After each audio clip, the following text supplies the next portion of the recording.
What is up, everybody? This is Anthony with VR 365. What is going on? It is about 1 minute Music, afternoon. Music, please. It is about 1 minute afternoon, and this is Saturday. It is June 22nd, and I am joined by special guest Shantomio. And I pronounced it right. It's more like Sean, right, than Shan. I kept saying Shantomio, but it's more Shantomio, right? Yeah, absolutely awesome. Yeah, Shantomio. Yeah, Shantomio is alright, but Shantomio is how you pronounce it. Oh, Shantomio? Yeah. Okay. I thought I had it wrong. Okay. Well, whatever. I'll just call you S. It's alright. It's alright.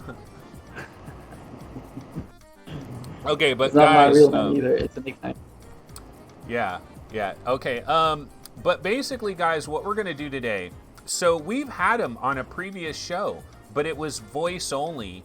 Now we've got video capabilities. I mean, I've stepped into the year 2019, and we have video capabilities. It was weird because for so long, I couldn't get people's video. It would work sometimes, it wouldn't work other times. And I guess what it ultimately boiled down to is I had a version of Skype that was screwed up, and I just needed the right version of Skype, and everything's fine. It's crazy. All that time I could have been having video guests and I wasn't doing it. But anyway, what is going on in Holland? What time is it over there right now? Yeah, I'm looking at the clock right now. It's 9 o'clock, so it's alright. Not that late, and yeah.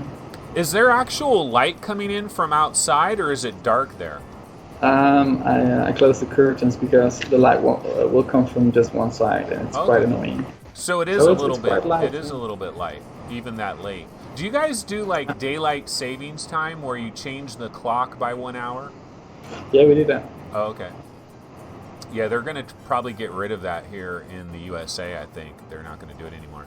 But what I thought we could do real quick, okay, so this is our main little scene right here. But you know what, let me go to the browser one, see if oops, that's the wrong one. Okay, there's this one here. Let me fix this. Hold on 1 second. So we need to bump, okay, that's you right there. And let's see, I gotta unlock this, and sorry, I guess I should have done all these windows prior to the show, but now we're gonna do them now. So there we go, that's that, and then I'm gonna go ahead and add my little image slideshow thing, add that in, and move, I wonder why that's empty right now. Oh, you know what, I screwed that up. Damn it, I screwed that up because I needed to exit out of here and re-exit in it. Let's see if I can fix it live. Hold on 1 second. Properties. Yeah, these are the things I should have done prior to the show, but we didn't. Tough titty. They say this salsa music is kind of loud. Oh, is it? Okay, hold on, we'll get that. Let me go ahead and get this in and go like this. Okay, there we go. Okay, now we got that over there. All right, so anyways, we have this scene. Actually, this isn't even the scene I wanted. I wanted YouTube 2 guests with browser. Okay, now I got to do you over here. Okay, hold on a sec. Oh, here you are right here. I guess I'll put you up top like this. And then I will grab, let's remove this. And yeah, people are still watching F Reality right now, so no biggie. No biggie. We'll do a little bit of quick. I wanted to go to. Okay, here we go. There we go. And is there a way you can add chat so I can read with you? Oh, you know what? Not in this window, but in the regular window. I don't care about chat. Don't care about chat. Who cares about chat?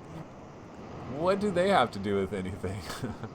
But what I was going to do is we could go, okay, let's see, and I got that, and scroll this down a bit like that, and it should be, there we go. Okay, cool. All right, so what I wanted to do right now we're set up. Sorry about Dramawood, folks, but let's squeeze this open a little bit. There we go, now we're set up. What I wanted to do is I wanted to go to Upload VR. I just wanted to see, is there anything new that is going on in the VR gaming world since yesterday because I haven't really checked out anything. So have you seen this Harry Potter thing? My question for you is, did you ever get involved with like Pokemon Go and any of these like phone games? Yeah, man. I was, I don't know, that summer I was every night, all night outside, just catching my Pokemon. Oh, really? So you did get caught up in it. Yeah, I did. That's cool because my kids were into it, and that summer that it happened, we were like on vacation, we were going places, and they would just spend hours like just trying to find like the key spots, that would have all the stuff that they wanted. But yeah, I haven't really been following any of this AR stuff on a phone. Like, I don't know, for some reason, it just doesn't interest. Like, the idea of holding my phone up and doing anything with my phone, it just doesn't interest me. Yeah, but Pokemon Go wasn't about it. I think Pokemon Go was like some magical thing because a lot of 40 years old, 50 years old, 30 years old were outside catching Pokemon.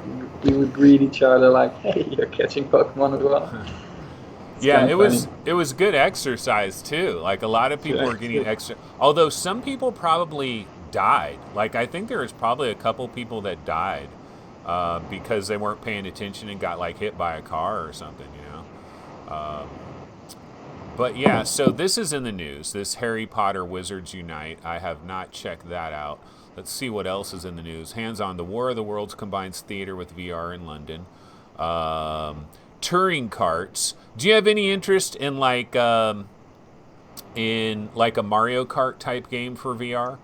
And then I die for a Mario Kart game. Actually, Sega All-Star Extreme Racing kind of thing, I would prefer that because they have vehicles that fly and boats, and I don't know, I like Sonic better than Mario, so Yeah, there I'm, was a Sonic a couple of years back, right? Or maybe it's like 5, 6 years back now. yeah. But it was pretty good. The Sonic All Stars was actually pretty good. It was one of the best Mario Kart imitation ones I've seen.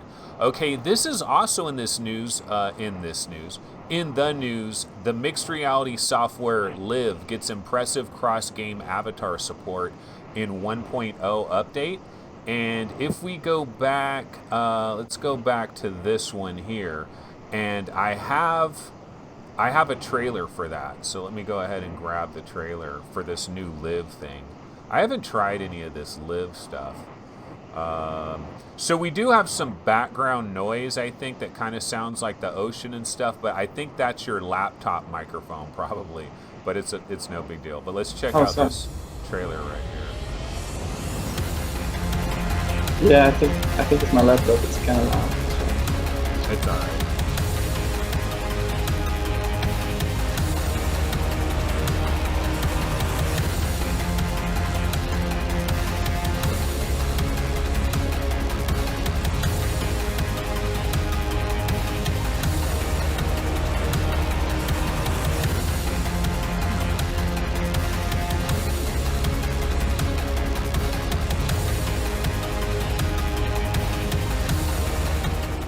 Yeah, so this does look like a pretty interesting idea here where you can basically create a 3D avatar, and then if the game supports Live, L-I-V, you can add that in-game avatar into basically any game. And we're seeing it in Super Hot, you're seeing it in Audica, you're seeing it in Beat Saber, and all these different games. Have you ever screwed around with like trying to record yourself play VR?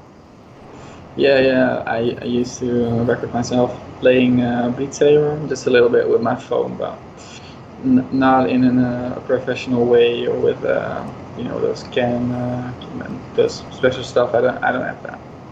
Yeah, the problem with this is like you really do need a proper green screen setup, I believe, if you're going to use Live. Like, I've never tried screwing around with it, but the whole thing about the green screening thing, it is a bit of a problem because, like, if you want to do it the right way, you've got to have like your part of your ceiling, part of 2 walls and the floor. It's all got to be green, like to really do it the proper way. And I would, like, if I'm ever going to do it, I want to do it the proper way. And you really do have to jump through a lot of hoops to get it dialed in perfectly, where you could, like this person, they're putting them in any different game, and then they can switch the avatars. It's like Audica, it's like Blade and Sorcery, all these different games, super hot. And so you get to put your avatar, you can make a customized avatar and pop it into any game. I guess it's kind of cool. Would be kind of sweet to try this out. I think Box VR. It's really cool for YouTubers and people that want to show people how they do in VR, but I don't know. I don't have much interest in it. Well, maybe it's just me. Yeah. Okay, let's go back to the news over here, and let's go back to Upload VR. I just didn't know if there was anything else that's going on here. Of course, we found out, this was yesterday, we found out Defector's coming out on July 11th for $20. And, of course, all the Vive Cosmos information as well. Let's check Road to VR real quick, although it doesn't look like I have Road to VR logged in here, so let's just go to it real quick. I was just wanted to see if there might have been some last-minute stories that might have popped up anywhere, but not really seeing anything about that. Speaking of, let's go back to our standard scene over here, and let me switch up to a different video. But one question I have for you, and I'm sure we probably covered this the last time I did an interview, was what about PC VR? Because the way I understand it, right now you've got PlayStation VR, you've got an Oculus Quest. Paolo Triani says, what is that noise? There is a little bit of background noise. Shantomio he's using like his laptop's mic, and so it's just a little bit of background noise, but we won't worry about that. Just basically he's broadcasting from outside Antarctica, and the wind is very high. Don't worry, it's all good. Don't worry about it. It's no big deal. Although that does sound way better. What just happened? What did you do? Yeah, I just tilted my laptop a little bit higher because the air couldn't get out, I think, of the fan. Yeah. Okay. So he's on a laptop, and so that's part of the reason is like the laptop fan, but it's all good. Oh, Guest is about 5 decibels louder. Well, you know what? I put him a lot louder because in the last episode that we had, he was a lot more quiet than I was. Like I was like super loud.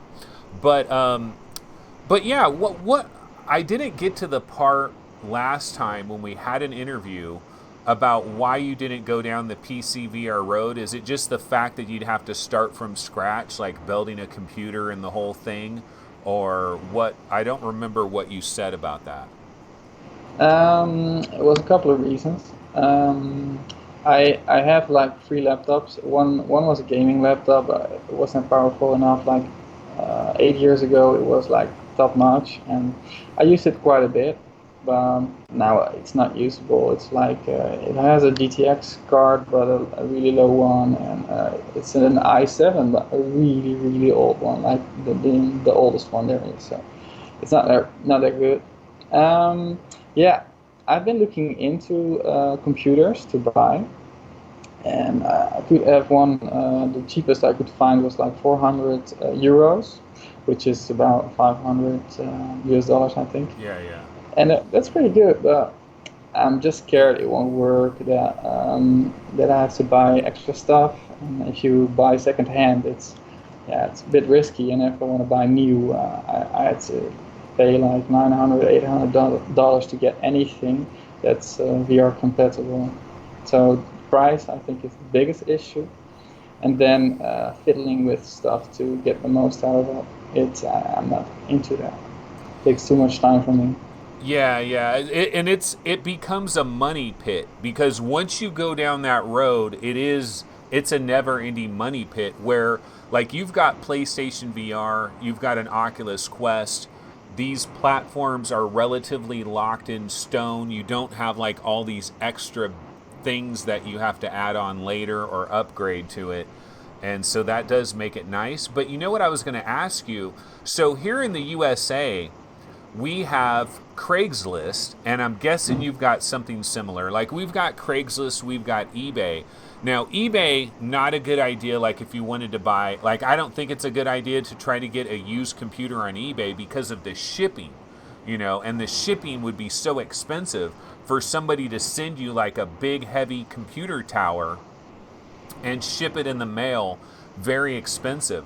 But Craigslist, like we have this thing called Craigslist, and so like I could go on Craigslist today and I could probably find a computer that has like a 970 graphics card, and it would probably be like a gaming PC from like maybe 4 or 5 years ago, and it wouldn't be like a really high-end gaming PC. It might only have like 8 gigs of memory and like a 970 or a 960 or something, and kind of like a middle of the road or even like an older Intel.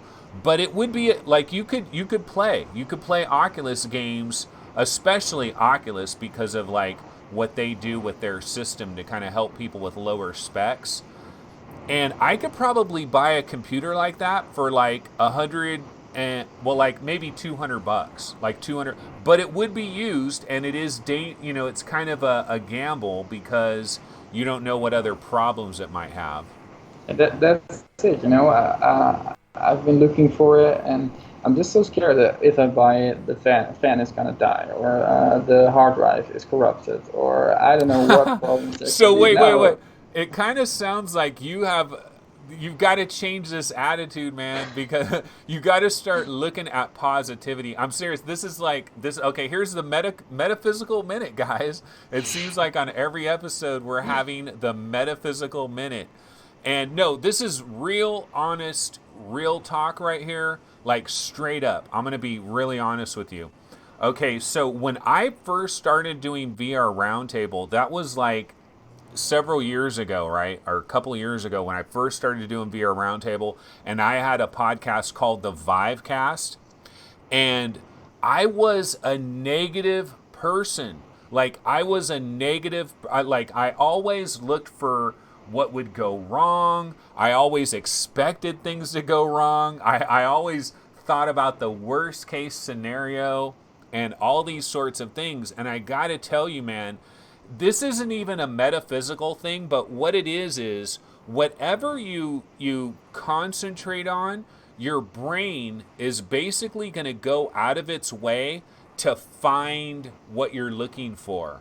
And so the thing is, if you kind of go into like a negative kind of a mindset where you're always like, I get that, but I'm worried this is going to happen. I'm worried that's going to happen. But then, this bad thing was going to happen.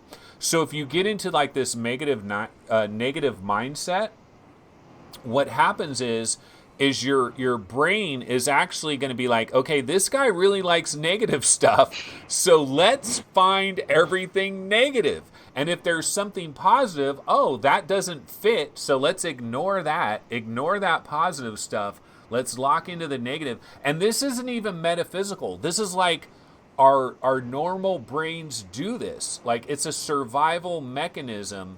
It's whatever you're really into. For example, like if you go shopping for a brand new car, let's say you're looking at buying like a BMW, and you're looking at a very specific BMW, and you want a red BMW, like whatever model number it is, right?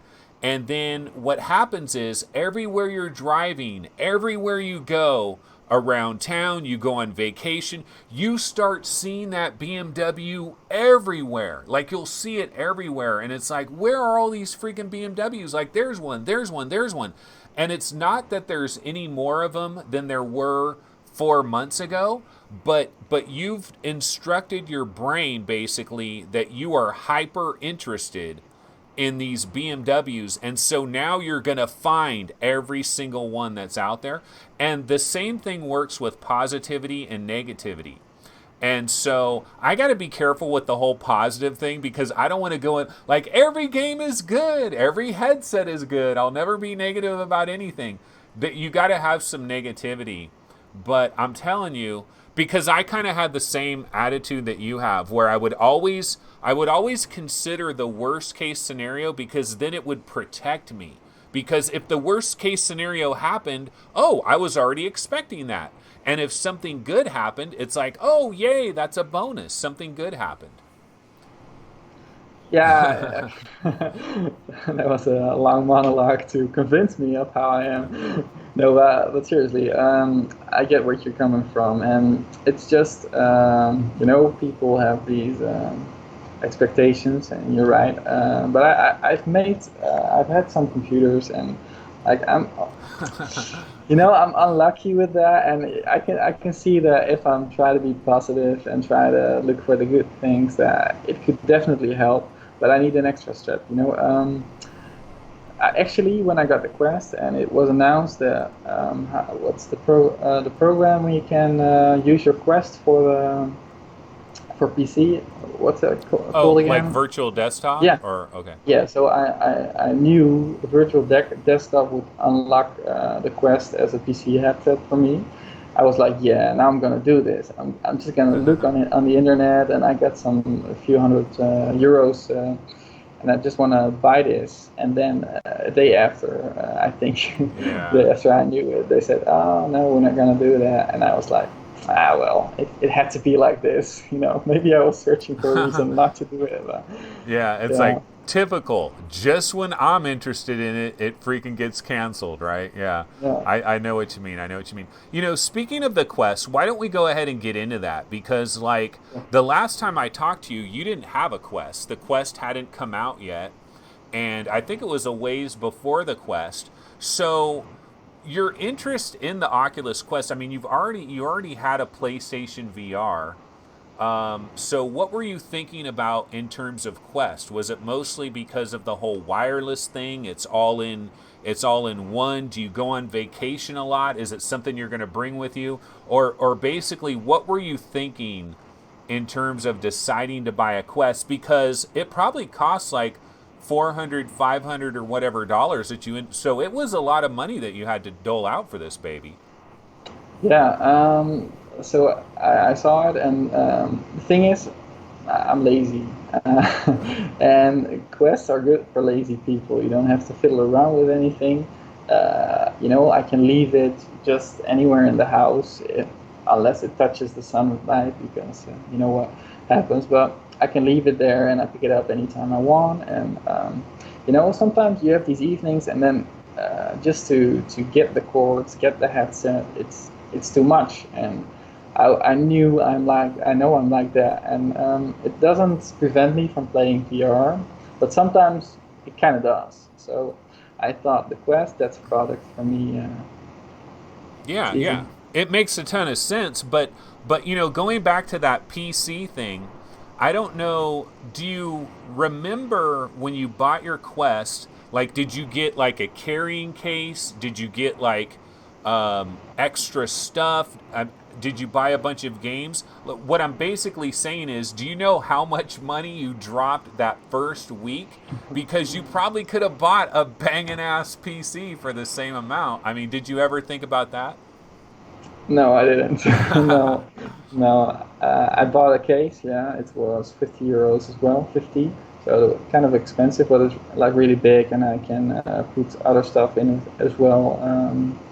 So that's pretty cool. And I bought like Beat Saber right away, although I have it on the PSVR. And I bought like everything at once, so that's like 70 euros as well, or 60, I don't know. It's kind of expensive. So yeah, if I think about it, I might have, yeah, just could buy a PC. And I just want to react to chat because they say I can still use SideQuest to check out the thing on the PC, but I'm not the guy that tries to hack into a Quest. I'm like, if it's there and if it's on the software, I'm fine with it. But I don't like to mess around with something new. I want to keep it fresh. Yeah, no, I know exactly what you're saying, because I'm kind of this a similar way. It's like I just bought this thing. I don't want to put some weird program on it that, okay, it's working great now. Everybody's fine with it now, but then we find out, oh, you shouldn't have done that. Now you screwed up your Quest and you bricked it. I mean, again, that goes back to the whole negative thing. If we just stay positive, everything will be great, right? But yeah, no, I know exactly what you're talking about. I have not check this out, man. I have not side-loaded anything. I've never I still, to this day, I started the process. I was like, okay, have you ever seen Remarcus, the guy that does videos, Remarcus? Yeah, Pretty I good, like right? him. Yeah. Yeah, Do you, I have an Oculus Go, and that's why I watched him a lot. Yeah, so he had a video where he was talking about side quests and he was basically taking you step by step. You go here, you download this, you unzip this, blah, blah, blah. And I was following along with him. And then it was like, okay, now you go to Oculus and you sign up for this developer thing. And I was like, I'll do it later. I'll do it later. And I've never finished because I was going to try to get Quake.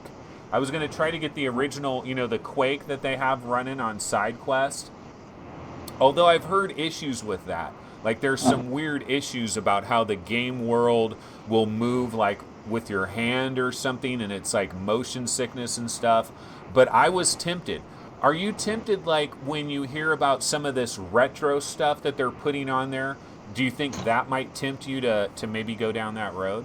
Yeah, there are a few things why I'd like to fiddle around with a PC.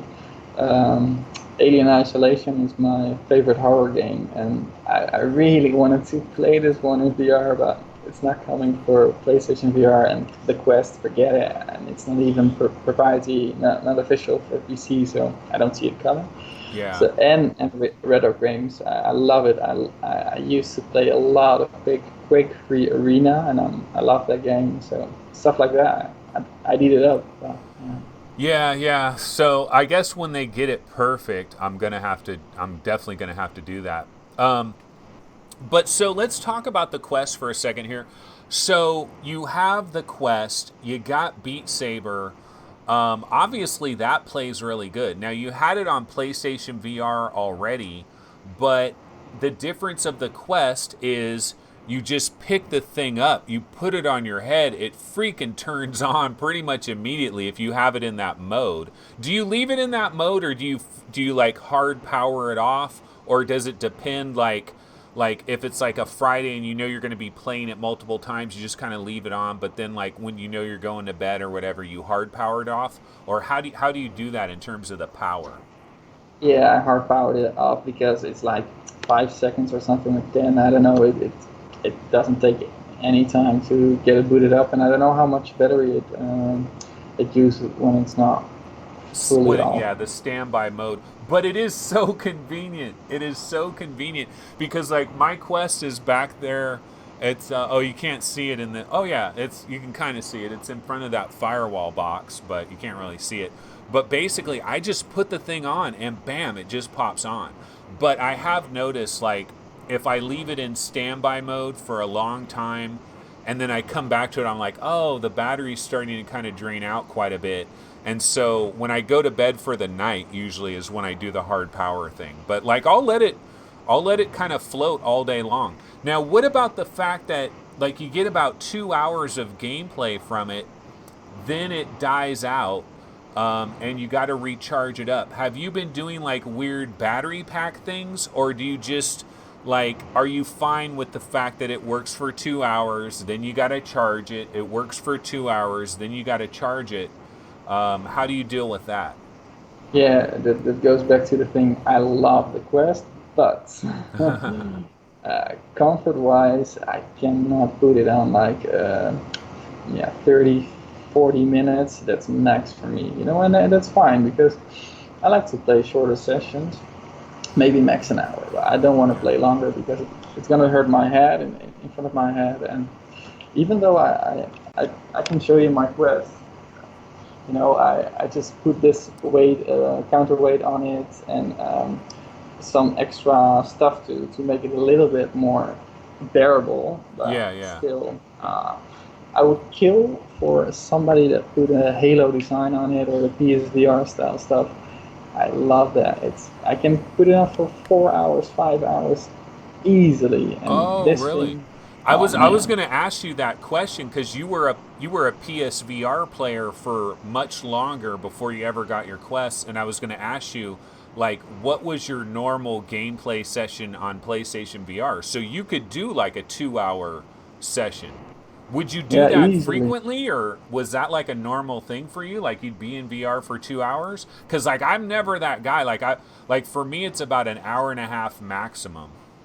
Yeah, but if you're in Blood and Truth or Immortal Legacy, those are the little bit bigger games, Yeah. and I couldn't stop playing, and it goes way too fast. And then, yeah, I'm playing like in the evening only because my daughter sleeps, and it's the only time I can really enjoy my VR because I don't want to do it with my daughter around. So I put it on in at 9 or 10, and when I take it off, it's 12, one Oh o'clock. So. wow. So you could do those endurance sessions. That's awesome. Oh, one thing I worry too though, you're talking about the Halo design, right? If somebody could come out with some kind of Halo design for the Quest, the problem is I don't know that it would work with a Halo design because like I think if a headset is going to have a Halo design, I think it needs to like the way it goes to your face, I think needs to kind of be different. So I think like if somebody did a Halo design for the Quest, it might almost be like floating out a little bit, like where you're not really getting into it. You know what I mean?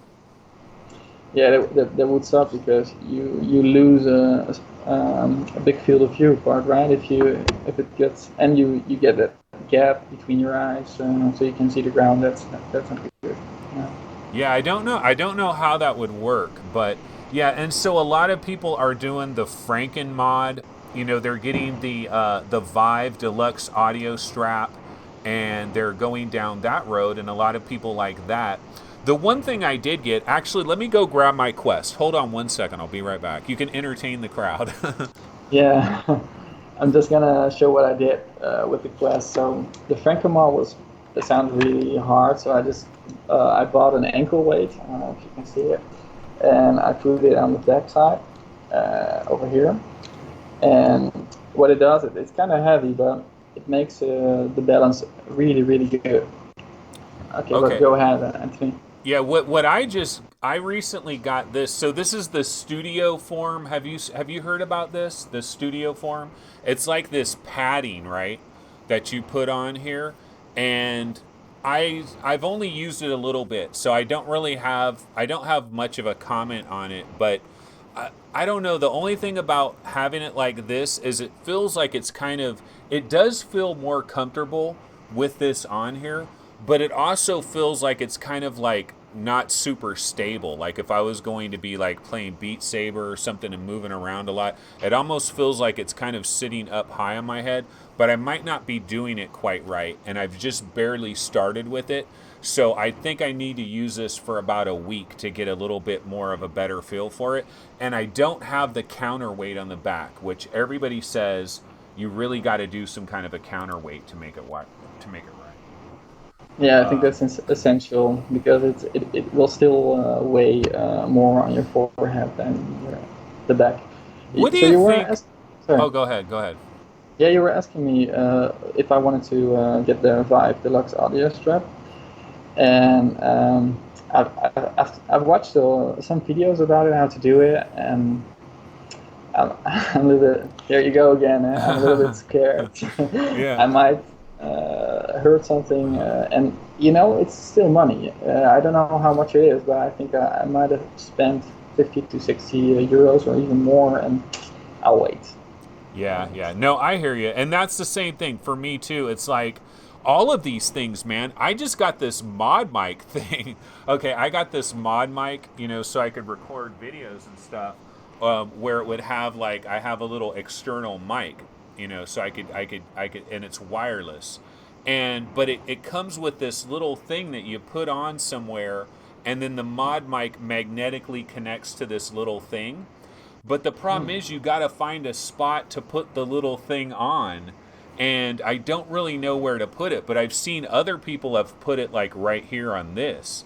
And I'm kind of worried, like if I put it on that, but then I need to readjust it when someone else. So yeah, I know what you mean. It's like you're always like thinking about what could possibly go wrong with different things like that, and it is a little bit of an issue.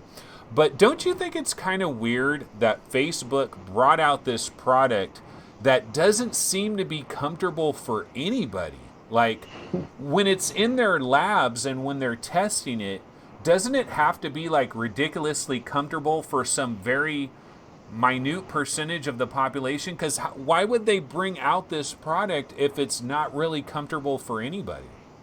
I think, to be honest, I think they wanted the Quest to be like a device to play video games with, but still to be able to watch movies. And if you got a Halo design or something that has weight on the back, you can't lie down properly. So all the VR prawn and stuff won't be. Yeah, you can't do that easily. So yeah, and plus, they wanted to keep it cheap, make it as mainstream as possible. So yeah, I don't know. I don't think it would add up a little bit in cost. But one of the things that they mentioned though is like if you like Oculus will say that the Oculus Go is like 80% video, 20% gaming or something, right? And then they'll say that the Oculus Quest is 80% gaming, 20% video. Like Oculus will officially say this. And Yeah. but like what you're talking about, I do believe that that had an aspect of it. Like they're thinking, because originally with the Santa Cruz, they had like the battery, they had the compute on the back, and it was a counterweight. And I bet you it was way more comfortable when you're actually playing. But then, yeah, if you want to lean back on your sofa, you got like a lazy boy or something, you just want to lean your head back, you're kind of screwed for that. So yeah, it's kind of a weird situation there. Um, let's see, what else can we talk about?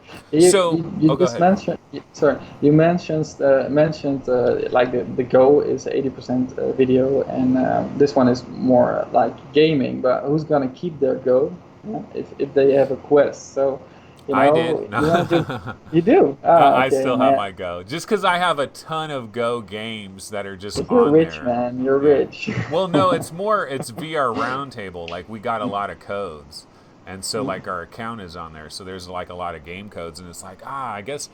But the Go is still pretty good. Like, have you tried YouTube VR on your Quest with like Mhm. 180 videos and stuff like that? And if you did that on the Go, it's identical. Like it's an identical experience, I think, right? And I Yeah. was trying some YouTube stuff and it was 180 videos and it looked pretty good. And I started thinking, I could just do that on my Go. But yeah, you're right. People aren't going to want to keep two headsets around, so they're probably going to get rid of their Go. So the first game that you were playing primarily was Beat Saber. What about like, are there any adventure games that you've tried on the Quest? Like, because like when I think of Beat Saber, it's a game that you want to go into, you play it for 25, 45 minutes, and you kind of get that Beat Saber thing for a little while there. But then you might want like a deeper experience, like an Apex Construct or a Journey of the Gods or something where you're gonna be in it for a while and there's like a story and stuff. Did you get any games like that? I tried out all the demos, so I played Journey of the Gods, but I don't know, it didn't grab me. It was like fiddly. The sword swinging, I don't know, yeah, it didn't feel that good. The graphics weren't that awesome, and the enemies were alright, and the bow shooting was alright, but I don't know, the story didn't grab me. Well, at the end of the demo, I was like, yeah, it's cool, but why do I want to pay 30 euros for this game if it's just alright? If it was 20, yeah, I would give it a shot, but 30 euros, and if you're not that convinced of a game, I was like, nah, not for me. Yeah, And sorry. well, Journey of Gods. Let's just talk about this for a quick second because it's interesting what you're saying about it because that was kind of my impression as well. When I first started playing it, I was like, "What's going on with this art style?" I'm like, "Wait a minute, is this Orbis VR Online?" Because like it's so barren, there's like not a lot that's happening here. But then the one thing I'll say about it though is when you get to the very end of the demo and you battle that big boss, and so you're running away from the boss and it's shooting these big fireballs at you, and you're shooting your arrow, and then you run over here and you're shooting your arrow, and it's this huge gigantic boss that's like 4 stories tall. Like, that didn't change it for you? Because for me it was like, okay, I get what they're going for here. This might be a much better game than I thought. But until I got to the boss, I was like, this is kind of lame. It changed it a little bit, but I don't know. The boss was cool. In fact, you did the same thing over and over again, like kill the squiggly beasts. I don't know. It was alright, but Yeah. yeah. What about like the voice acting? You know, that weird like like no actual voice acting. It was like text, right? Was it text, or I forget what it was, but it wasn't like actual voice acting. Yeah, I really like games where they put effort in voice acting and where they put really much effort in storyline, and I love that. I love games with a story, and I didn't feel like this had the story really dialed in. Like I wanted to, with voice acting, good character development, that it captivates you, that you think, oh, I want to care for this character now. Okay, Paradise Decay in chat says, I never understand why people have a problem with a developer's art direction. Okay, my answer to that is I don't have a problem with what Turtle Rock is doing here. Like, they could do whatever they want, but once I get it, I can complain about it if I'm not happy with it. Like, I don't. For me, it seems like the whole entire game is very brown and very. I haven't gotten to these like purple areas. Like, I haven't seen that purplish stuff. Like, I've just been in the very beginning. I've basically barely touched it. I've barely scratched it, and I'm in the more brownish area. And I'm just looking at everything, and I'm like, when I first saw the trailers, I thought, oh, this is the Quest effect. This is where they got to scale all the graphics back, and they've got to be very conservative and very simplistic.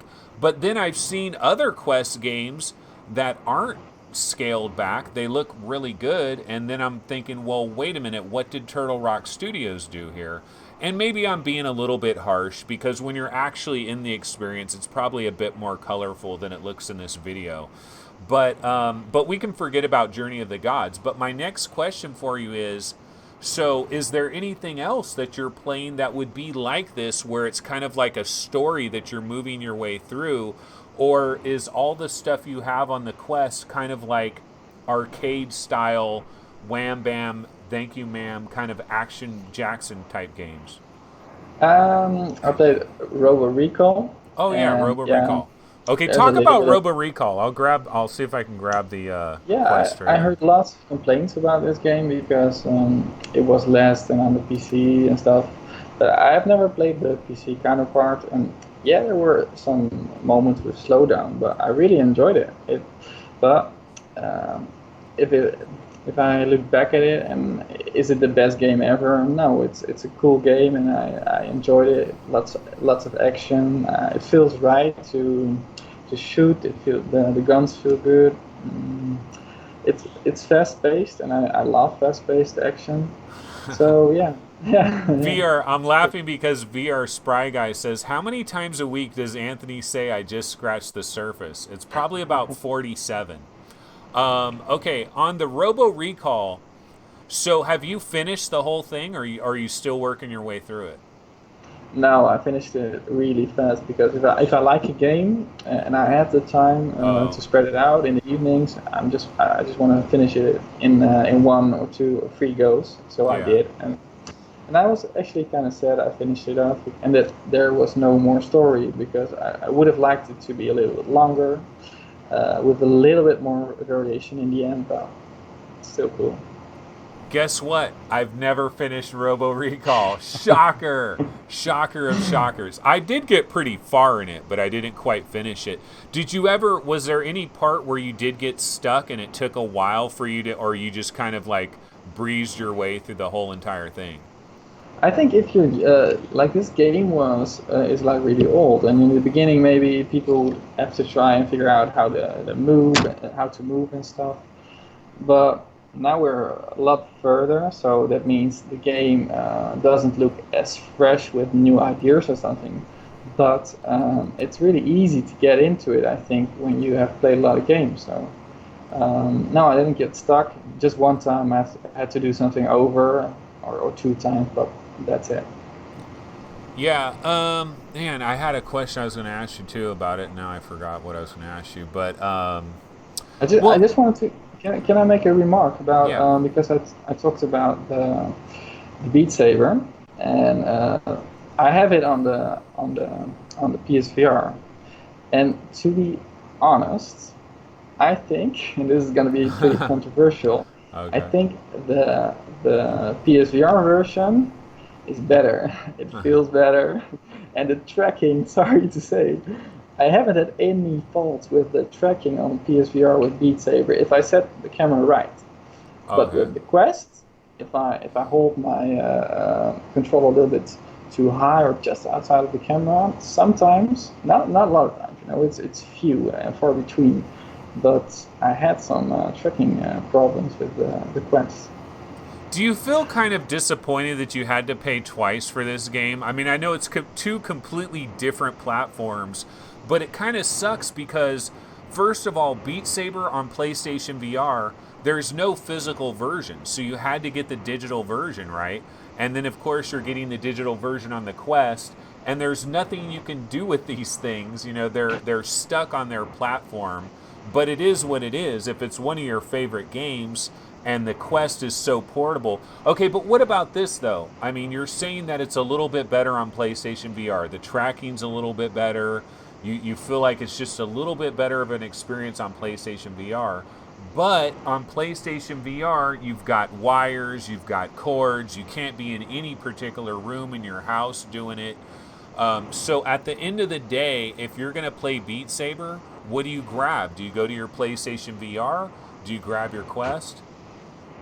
Quest all the way, Quest all the way, because I'm lazy. I said to you, the PCR is great, and the move controls have really strong feedback. They feel like sabers, and that's awesome.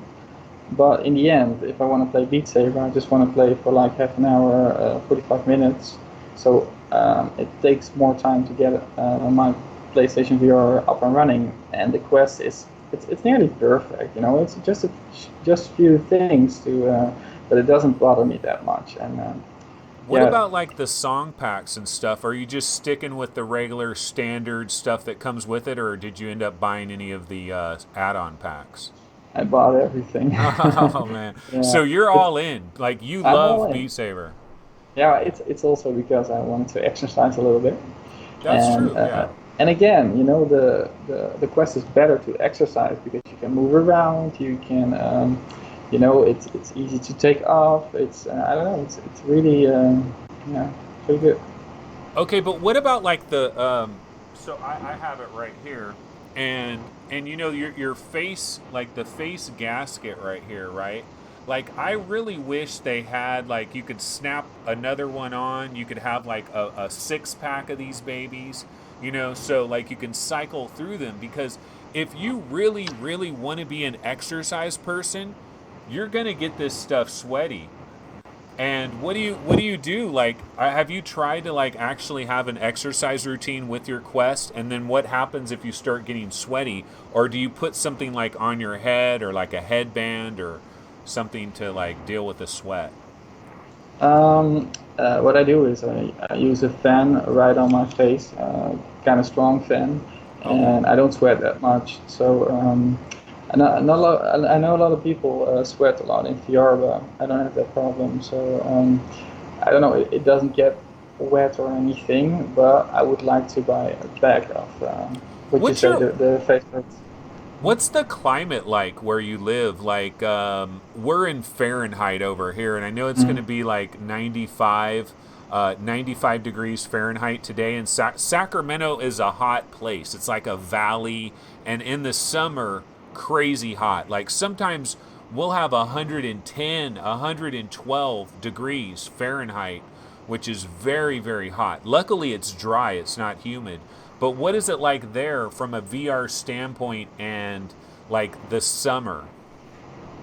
Yeah, so in the summer it can be really hot. With the climate change, the summers get hotter even, and like next week it's gonna be 36 degrees, but not Yeah, yeah, Fahrenheit, Celsius. yeah. So I don't know how much it is because 100 degrees Celsius is boiling water, right? And how much is that in Fahrenheit? Let's look it up. Okay, what did you say? 36 Celsius? Yeah, yeah. Okay, So okay. it's pretty Hold on. hot. Let me. Yeah, let's look that up. Let me add another thing on here. Yeah, there's got to be like, okay, let's see, 30 or But Celsius to Fahrenheit. yeah, but Celsius talking to about Fahrenheit. if it's really hot, I'm not playing my PSVR or Quest because I don't like to get that sweaty, and yeah, Okay, that's too much so for me. 36 Celsius is 96.8 degrees. But Oh dude, I'm going wow, to put in 110 cuz Sacramento, that's like 43 Celsius. Have you ever experienced 43 Celsius? not in Holland. No, no, no. I Oh don't my think so. It's way god. too hot. Yeah. But is it humid at all in Holland where it's like sticky or is it dry? Sticky. Sticky. Oh, I hate the sticky. Like Hawaii Me and too. stuff. Oh my god, it's so sticky. You like it feels like you're never like you take a shower, you come out of the shower 10 minutes later you're sticky again. Like I hate that. Like when I went to Hawaii. Okay. So anyway, yeah, we're talking about the exercise. So Beat Saber, have you tried any other games on the Quest that you would qualify as like an exercise game? They do Um, have box VR, but it's not cheap. It's like 30 That's it. That's it. euros, I right? wanted to try a box VR for $20 again, but prices on you've already talked about, but price on the Quest, I think they're too high. I would have bought like six, seven, 8 games if it was just a little bit more cheap, but I think it's too expensive. Like box VR, I would buy that for maybe 23, 20, but $30, I don't know, man. No. Do you think we're going to have like, when are we going to have our first sale? Like the first Oculus sale on Quest, like where Journey of the Gods might be 24.99 and Face Your Fears 2 might be like 16.99. You know, some minor sales. Do you think it's going to be a while because they don't need to do it right now because everybody's brand new and they don't need to worry about that? I think they wanna show people we've got quality games. Our games are expensive, but they are good. Every game is solid, and if they do too many, too frequent their sales, it's gonna make the games look cheap and not that good. So I think it will take a while. I think we have to wait like at least 3 weeks till there's a little bit of a discount. Yeah. You know, one thing I've speculated on, and this was like with Pavlov VR, right? Okay, so Pavlov is $10. It's 9.99 on Steam. And I think one of the issues that Dave Vills may have had with like Oculus is I don't think Oculus wants games below $15 because all the games are $14.99. Vader Immortal is the only one. It's $10, but Vader Immortal is kind of an experience and it's only like 45 minutes anyway. So it doesn't really count as a game. And then all the games start at $15 and they go up from there. Do you think Oculus actually is like specifically doing this? Like they don't want a 9.99 game, a 7.99 game, a $5 game, a $6 game because on the Oculus Go we had all of that. Like there's lots of stuff like that. You could go on the Oculus Go and you could get a $4 game. You could get a $5 game. We don't have that on the Quest. It's almost like they're avoiding that. I think you're right. I think they try to make the games at least 10, what you say, 15, 15. But I think later on they'll get the $10 games. But I think that will take a while. And I don't know if that's a good thing. I think they put the bar too high. I think those $5 extra.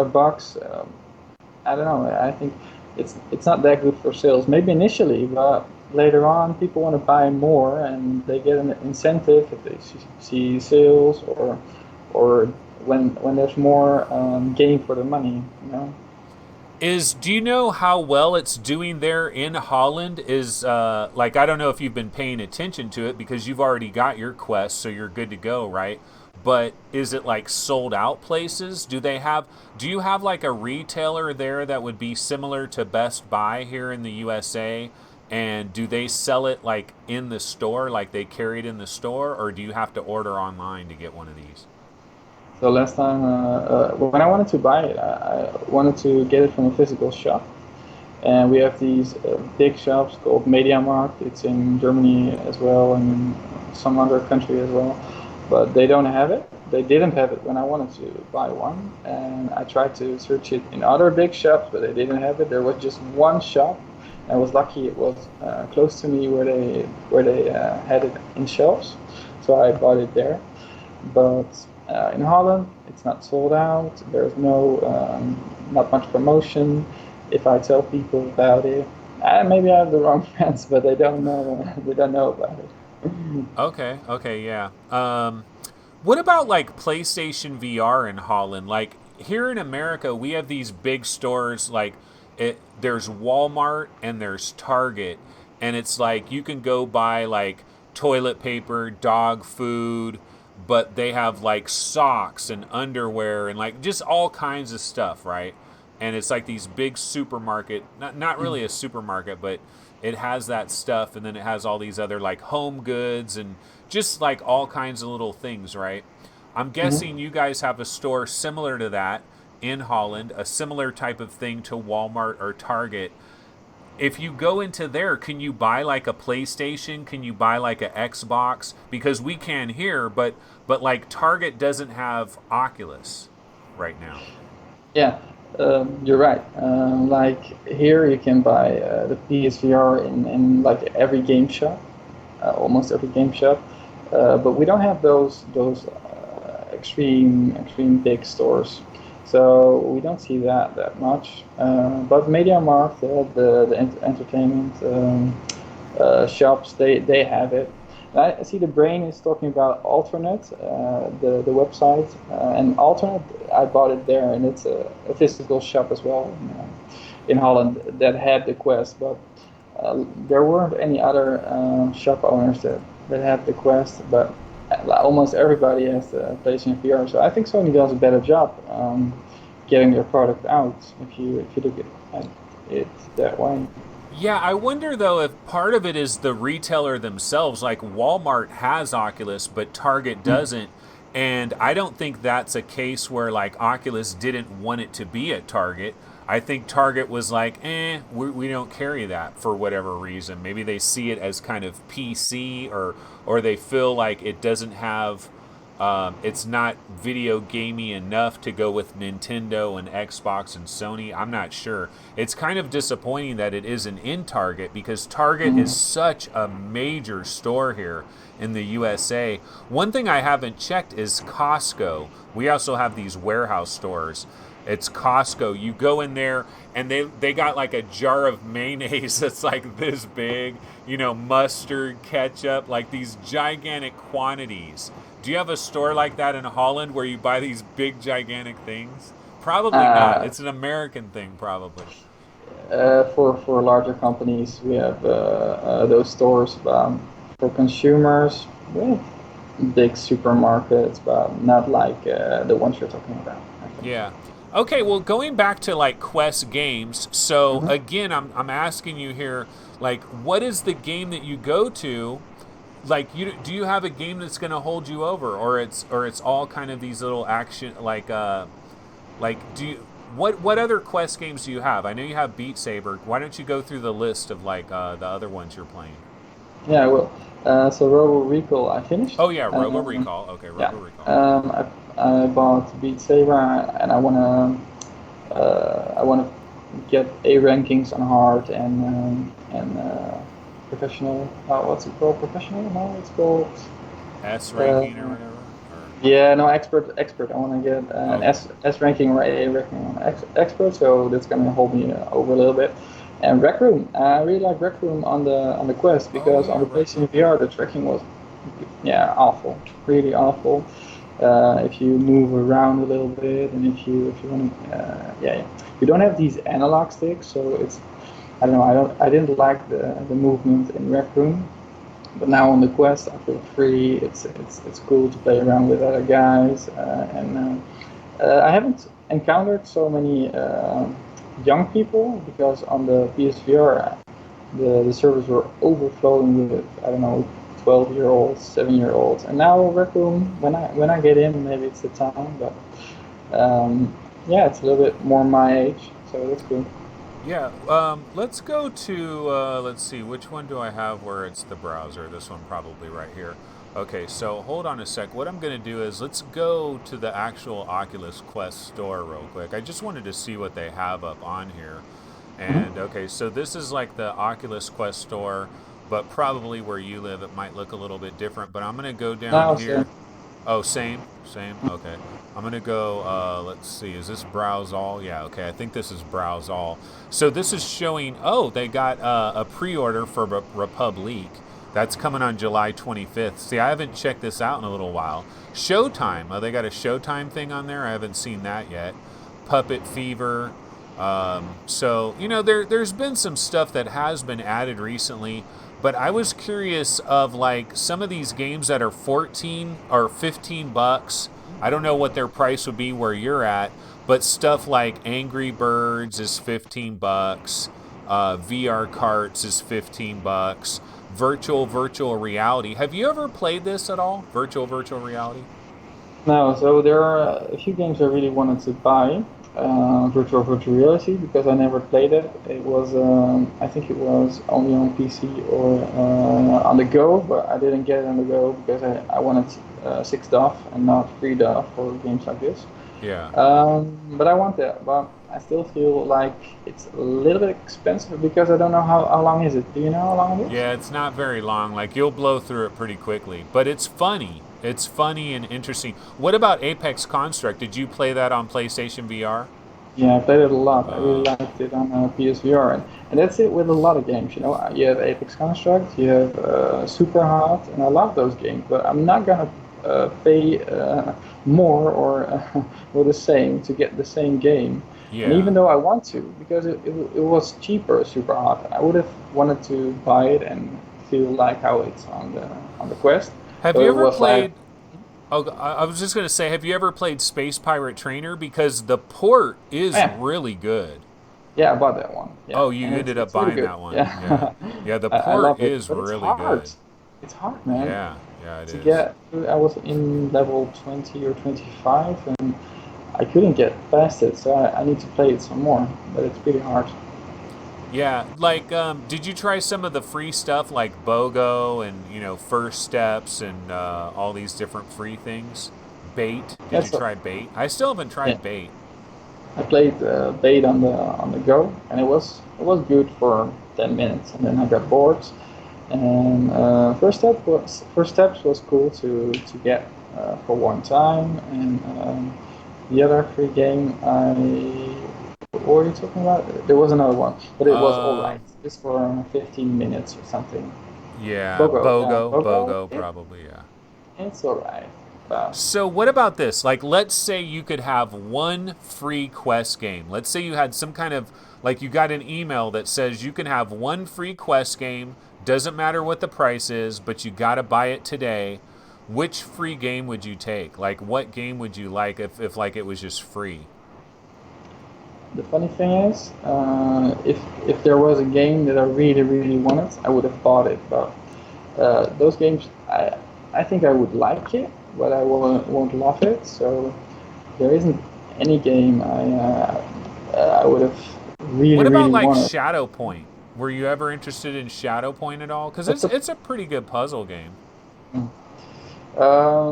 I have these periods in time, and then I want to play puzzle games, and then I want to play action games, and then I want to play first-person shooters. And now I'm like in a mood where I want to play games with a lot of action or first-person, and I don't have the patience for puzzle because I just finished a lot of puzzle games on PSVR. Yeah, we have almost too many goddamn puzzle games, really. When you really Hmm. get down to it, it's like too many damn puzzle games. Why I don't we want to try check? the Oh, go Wizards ahead. though. The Wizards I wanted to get into because I didn't buy it on PSVR, but I don't know if it's really good to pay 30 euros for the Wizards. Yeah, yeah, I don't know. I've heard kind of mixed things about that. I thought we could check the PlayStation Store real quick. I just wanted to see what like has recently come out on PlayStation VR. I've kind of been out of it on PlayStation VR recently just cuz the Quest, you know, it was all about the Quest and then a lot of PC VR games coming out as well. But looking at like some recent PlayStation VR games, they did have a flurry of games that just came out on this, like within the last week, like Luna. That was a new one that came to it. Project Lux, Mars Alive. I got a code for Mars Alive from what is it, Skywalker Winking or whatever their name is. They did send me a code, so I am going to check that out. Mini Mech Mayhem, that one came out. Wolfenstein Cyberpunk, that's not out yet. That's like a Oh, pre-order. That's a pre-order. It's not out yet. And then Trover. Um, is this? These are, let's see, new on PSVR. Okay, wait. Yeah, okay. These are all the new ones. And then like Slumball, that just came out. Vacation Simulator just came out. Were you interested in that at all, or not really? I was kind of into Job Simulator in the day, but that was, I think, because it was a novelty. And if Yeah. I listen to the reviews, I think it will be less interesting for me right now. Do you know Job Simulator, the port on Quest? Yeah. Really good. It is a really good port. Like, I really have been impressed by that. Okay, well, one game that you have played is Blood and Truth and also Trover. Why don't we go ahead and talk about that a little bit? In fact, let's talk about some Blood and Truth. Let me get back over here. Okay, yeah, let me grab like a Blood and Truth trailer. Okay, I'm going to give you some complaints about Blood and Truth. And I want you to tell me why I'm wrong and why it's so good. Okay, so I like Blood and Truth, and of course I had that one video where I was stuck at that one part, and it was a dumb video because here's what I didn't realize it at the time. I thought for sure like, what's going on here? There's a bug. I'm stuck. I really seriously thought that I was stuck in the game and it wasn't just something stupid on my part. It turns out it was something stupid on my part. Shocker of shockers. And so apparently this is what I didn't realize. It was like telling me to reload and I'm like, "Okay, I'm grabbing a clip and I'm reloading it. I'm grabbing a clip and I'm reloading it." It's like, "Okay, I've done the reload. What are you talking about?" Yeah, I didn't realize. I didn't realize it's like you're holding guns in your hand and you're like grabbing a clip and like there's this other kind of reload mechanism and I didn't realize that. And then so I did that video, right? And everybody was complaining in the video, "Anthony, you're a total dumbass. What are you talking about? Nobody had a problem with this. Nobody got stuck here." And then Lethal Weasel was like, "Here's what you want to do. Have guns in both hands, grab a clip and reload it." And he explained it in a way where I was like, okay, the next time I went into the game, I did that, bam, I immediately got past that and I got on to new levels. I've been seeing new levels. I'm farther in the game. I have not finished it. Now, my biggest complaint about this game is like, I want to enjoy it. I really want to like it and I want to enjoy it. But it's like one of my problems is like this automatic crouch thing. Like I haven't been able to figure out like standing up or sitting down. I still want to stand up when I play this game, and I guess that's my problem because like the automatic crouch thing and then these like automatic running sequences.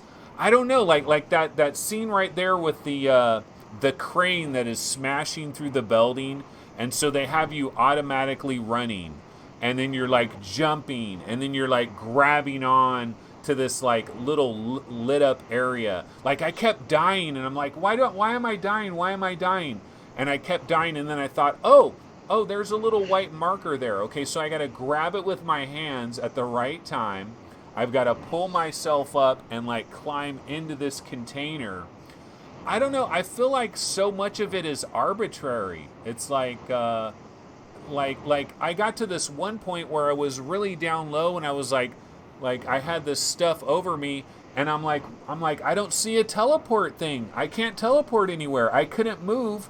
And I came to realize about 10 minutes later, I just got to grab on the floor and move myself like that. And there's no indicator anywhere about it. And I feel like so much of it is freaking arbitrary. It's beautiful. It looks great. But it's like, am I playing the game or is somebody else playing the game? Because I don't feel like I'm part of it.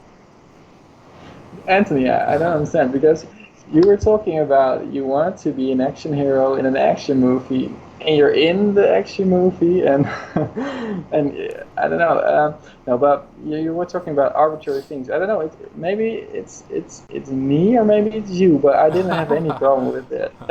Yeah, no, it's me. It's me. It's my fault. Yeah. Walking through the vents with you just slipping through it was, I don't know. I did it just normally. It was something natural for me, and holding on to ledges, and the bars, it all felt pretty natural. I didn't have any problems with where to go, but yeah, I don't know. Okay, wait. What about this? What about this? Okay, there's certain areas of the game where they lock you in, like you're locked, like you can't move. You know, it's like they lock you. Like most of the game, you can move around. Well, no, it's the node-based. Wait, maybe I'm thinking of a different game where they lock you.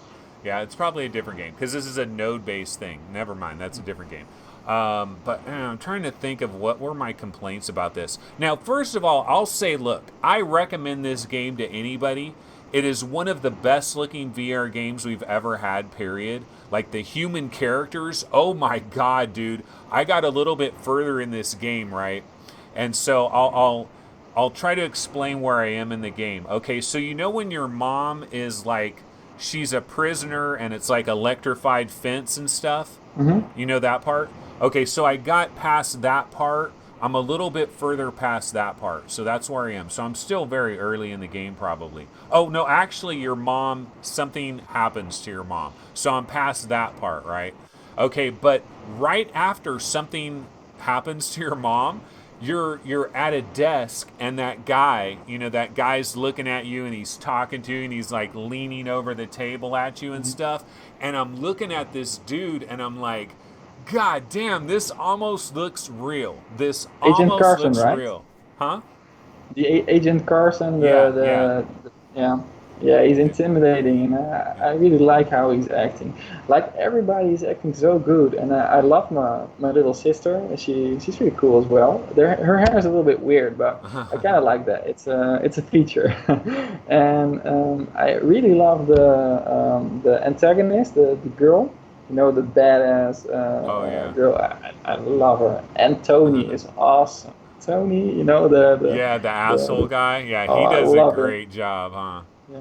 He does a No, great I job. really get into the acting, and I started to care a little bit about my little sister because I was worried something's going to happen because there are a lot of things that happen to your family. So I wanted to keep my little sister safe. So I don't know. They do a really good job in the acting part. I think I enjoy that. Yeah, okay, one little thing I'll say about it is, okay, so you've got a submachine gun, right? Okay, there were a number of sequences where I have my submachine gun and I'm like sneaking through this facility and like I teleport over to a little area and there's a guy like walking around. He hasn't seen me yet. He's like 7 feet away from me. I take my machine gun and I'm like, you know, just killing him bad, man. And I feel like I'm kind of like a psychopath murderer guy in this game because I'm just taking my submachine gun and just, you know, like feet away from people and just killing the shit out of them. And they lay on the ground. Everybody's wearing a brand new sweatshirt, brand new tennis shoes, brand new jeans. Like all the bodies of like all the enemies, right? Like everybody shops at the same stores, getting the same sweatshirts. It's kind of funny. I mean, I'm nitpicking, right? But what did you think? Like, is there any concern with like being desensitized by violence in VR, in first person, and just shooting people with submachine guns when they're not paying attention, they're not looking at you, and you shoot them right in the back of the head? It feels good, but at the same time, it's like, damn, this is a murder simulator. No, but everything screams action movie over the top stuff. So, I'm in the mood of being in an action movie, seeing the action movie. I'm not thinking about, oh, what horrible things I'm about to do. No, no, no, no.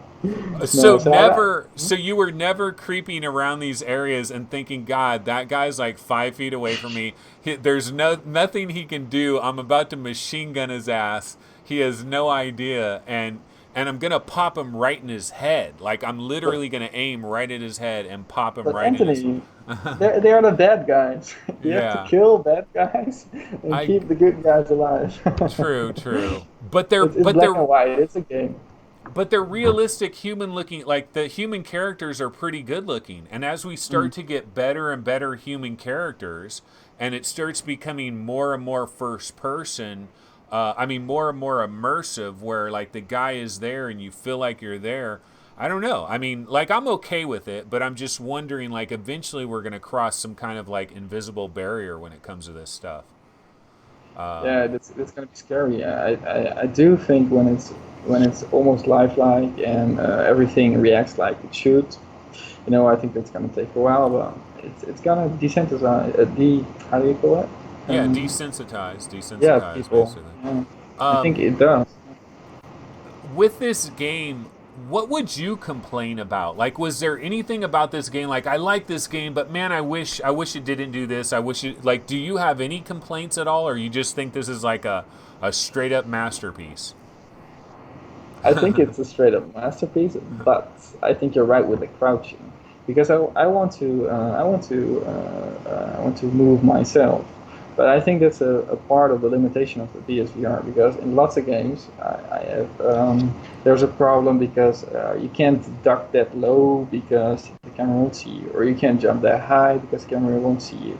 You can't turn around that much because the camera won't see you, and that's a problem of PSVR.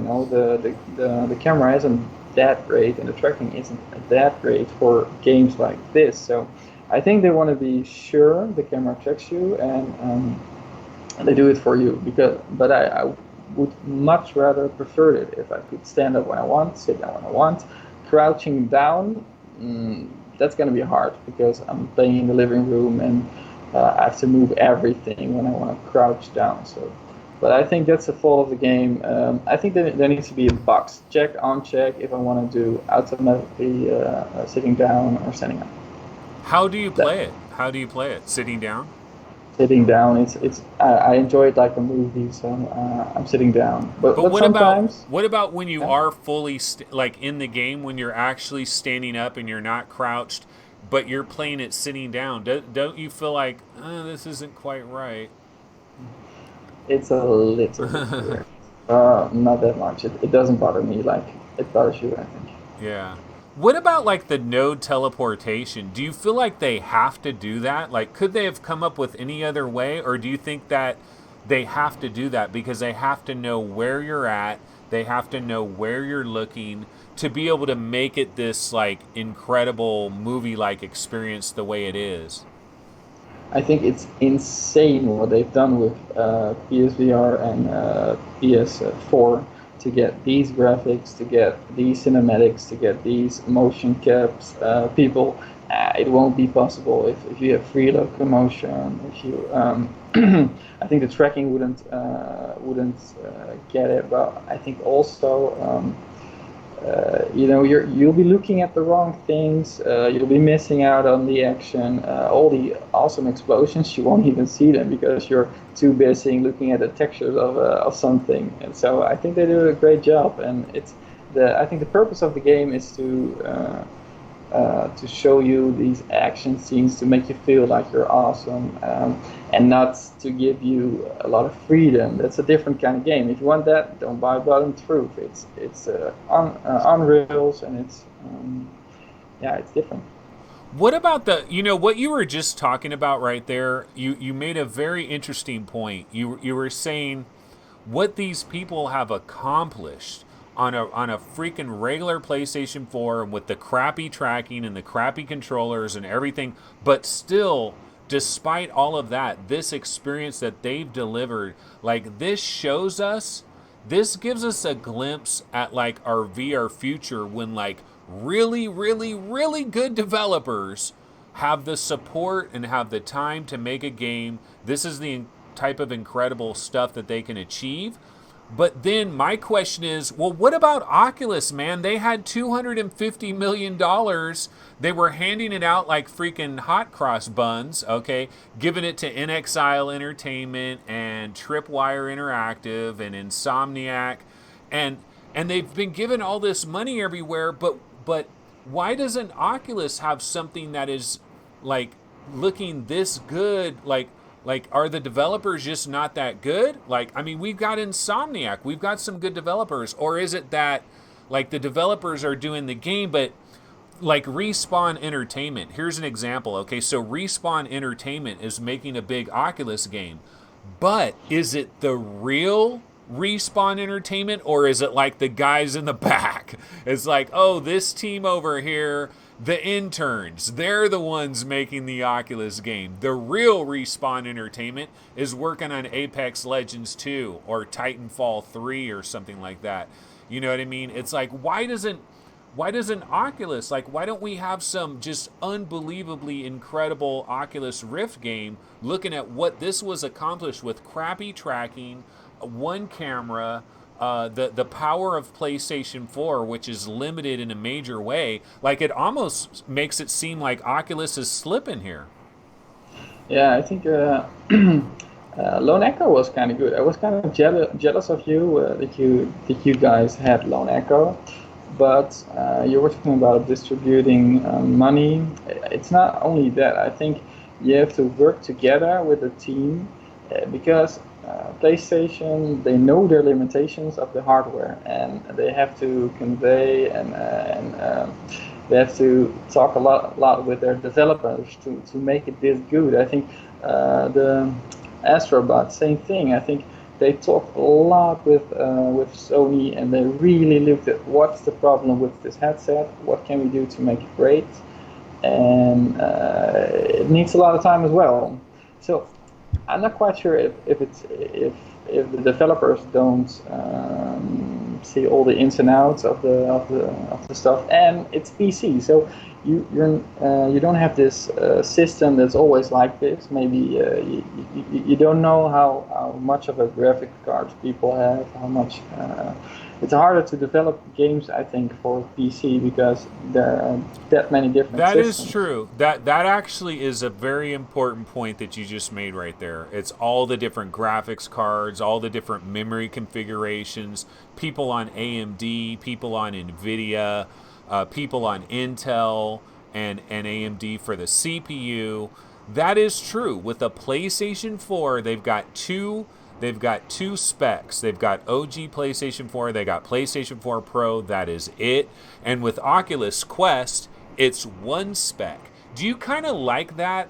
Like you've kind of been spoiled in a way because you've had PlayStation VR and now you have Oculus Quest, and both of these platforms are these tailored platforms where everybody is pretty much experiencing the exact same thing. So like one person isn't having a wildly different experience than the other guy. Where when you go to the PC and you have somebody playing Skyrim and they've got like the best graphics card and the best all this crap and they've got all these mods loaded up, and then you got another guy playing vanilla Skyrim on like a 960 and it's struggling. It's a very different kind of a thing. It's kind of nice to have that like standardized platform, right? Yeah, I think it's really nice to have for both, for developers and for users to know. Yeah, I'm not gonna miss out on stuff because I haven't invested as much in my equipment as other guys.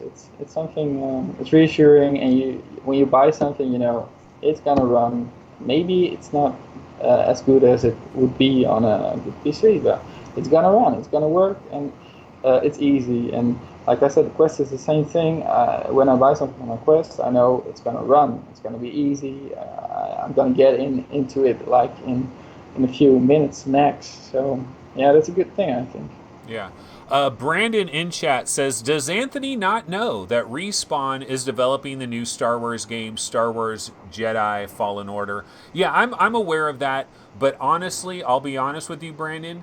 I don't I don't pay attention to flat games. I don't play flat games anymore, and I don't pay it like Cyberpunk, like all this Cyberpunk stuff. My kid was watching some Cyberpunk trailers, and I'm like, oh shit, when is that game coming out? Because it's like they're actually going to release Cyberpunk. Like it's actually like I kept thinking of it as like, yeah, eventually one day there will be this game called Cyberpunk 2077.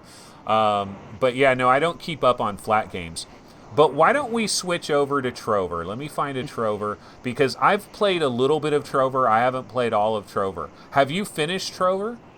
No, I Okay. haven't finished it, but Okay. I got a glimpse of it, and yeah.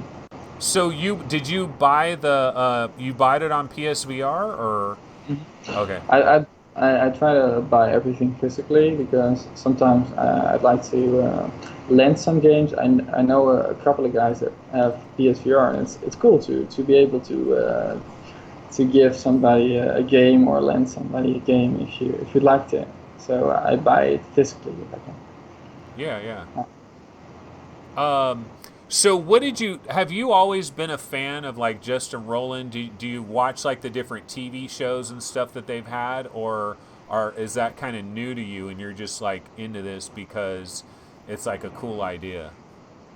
Yeah, I've used to watch some Rick and Morty. It's pretty funny, but I haven't watched all seasons, so it's pretty Yeah. cool. But I can't find the time, and when I watch shows, I don't know. A lot of people like us. I think if you want to watch something, you want to do something with your free time, and you have a wife or a girlfriend, you want to do stuff together. And Rick and Morty, my wife didn't appreciate it as much as I did. So Yeah. yeah. Uh, But so I know the game, and I really like the humor. It's so funny, and just sometimes I'm giggling. It's so silly when you're with the headset on your head, and you're like yeah. you're doing stuff like that. You know what must be amazing? Like I don't know how you guys do it. Like you've grown up all your life and you knew like a specific language, but I don't know, I guess were you learning English like all throughout like your youth? Like so English is almost just like another language because it seems hard for me. Like I could never imagine like watching a TV show that was like in German, and even if I've like learned German and I know like I can understand German and I could speak German and stuff, but like watching a TV show in German and all the jokes and everything, it seems so hard to me to like know all of that. Like, are there ever any like little weird phrases and stuff that like I don't really understand what they mean by that? It must just be some American thing that I don't get or something. I think the humor with Trover is mostly doing the unexpected and shouting out, yeah, Obscenities. funny, inappropriate, yeah, no, but funny, inappropriate stuff, but at the right moment. It's about timing. So I Yeah. think it's way easier to get a joke if it's about timing than if it's hard phrases. And you're right. Sometimes if I watch something and it isn't that popular of an English word, I might struggle. But yeah. But I've played video games all my life, and everything is in English. I watch movies all my life; everything is in English. So it's way easier with music as well. So like when you go to a movie theater and you see like the Avengers or something, it's just in English, like they don't dub it or anything like that. No, no. So if you watched your whole life Dutch movies and listened to Dutch music, and you were surrounded by Dutch, I think you would have talked a lot of Dutch, and you could understand nearly Yeah, everything. yeah, yeah. Yeah, I guess we're just lame Americans. Lame No, Americans that don't learn anything else, and we just live in our own private world.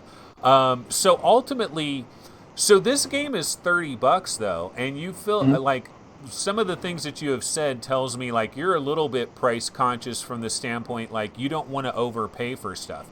Do you feel like you're kind of paying like a little bit extra because of the whole Justin Roiland thing and like the marketing of it all and like because it's this like known commodity. Like if this wasn't Justin Roiland, this would be like a $20 game, right? Or I don't know.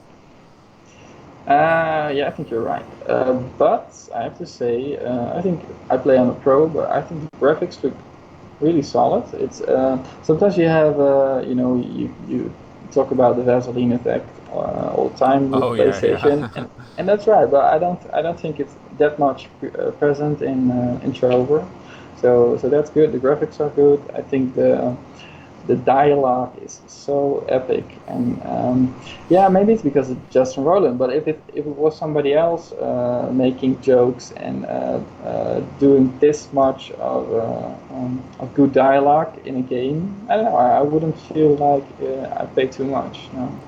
You know, so I've already said this before that I think the most incredible thing about this game really is like we've had lots of games over the years and going way, way back where we have voiceover in games and you hear people talking in games, but this is the first game I've ever played. Like maybe there's other games that do this and I just didn't know about it, but like the most amazing thing about this game is like you do something and then 2 seconds later they're commenting on it. It's not like this long delay where it's like, "Oh, I did that 15 seconds ago and now they're commenting about it," cuz that's the way it was in the old days.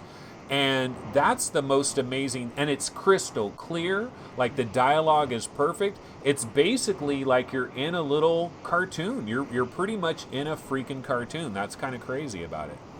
Yeah, I love the way they comment on you with silly stuff and talking about what you had to do and why you're not doing that, and I like the complaining and the silly things they say to you. Yeah, it makes it interactive. It feels sometimes you have these games and why am I even playing this? It's the jumping and the fighting isn't that good, but it's because of you have the feeling the game is really trying to get you into the game because they're talking to you, they know what you're doing. Yeah, sometimes you get these characters, they tell you, why are you not looking at me? Why are you not looking at me? Look at me, do this, do that. And I Yeah, think that yeah. it helps with immersing you in the game.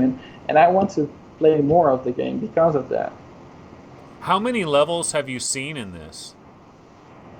I think I've been in like three worlds now, Okay. or three Yeah, I think I've different. only seen two worlds so far. Like, because I've been seeing some of the backgrounds that they're showing in here, and I haven't gotten to Mm, those backgrounds yet.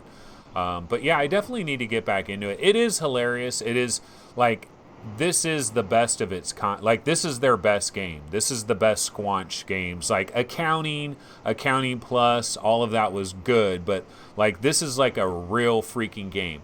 What about like what if you were to take away all the voice work and all the comedy factor? What if you were to just judge it purely on the whole platforming aspect of it? Would it just be kind of like a mediocre kind of a deal? it would be like a broke Astrobot game. Yeah. No, But I it mean would be. Astrobot is beyond I like this know. is a basic platformer, you know, you're just doing basic double jumps and stuff.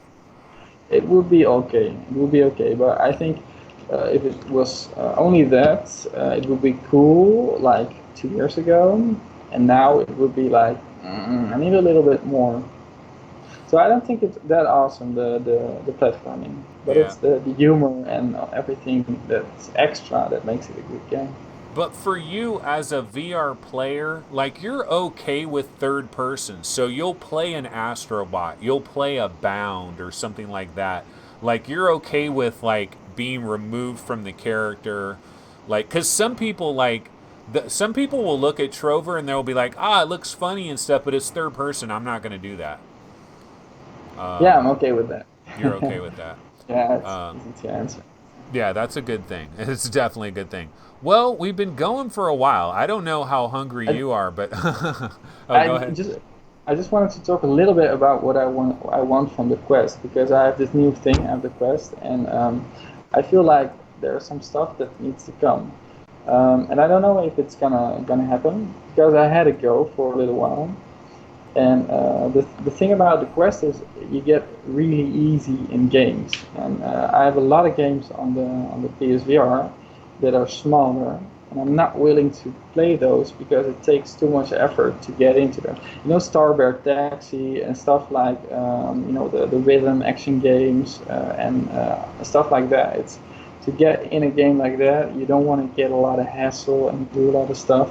I think the Quest, it takes away that barrier. So I would like to see small things like Starboard Taxi or maybe Blaze Rush or those smaller games that are cool, or Pinball FX. I really love Pinball FX.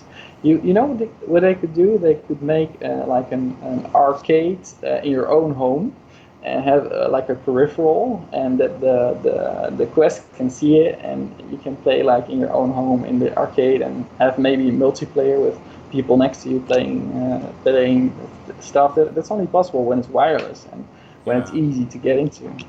Those would be awesome. What do you think about like these games too, like Apex Construct, for example? I mean, I know you've already played it on PlayStation VR, so you're not like hyped for it.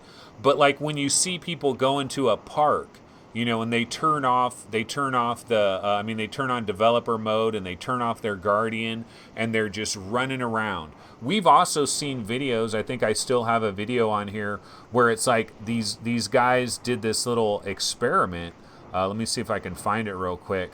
Where it's two guys, they're walking around. I call it house scale. Yeah, here it is. I have it.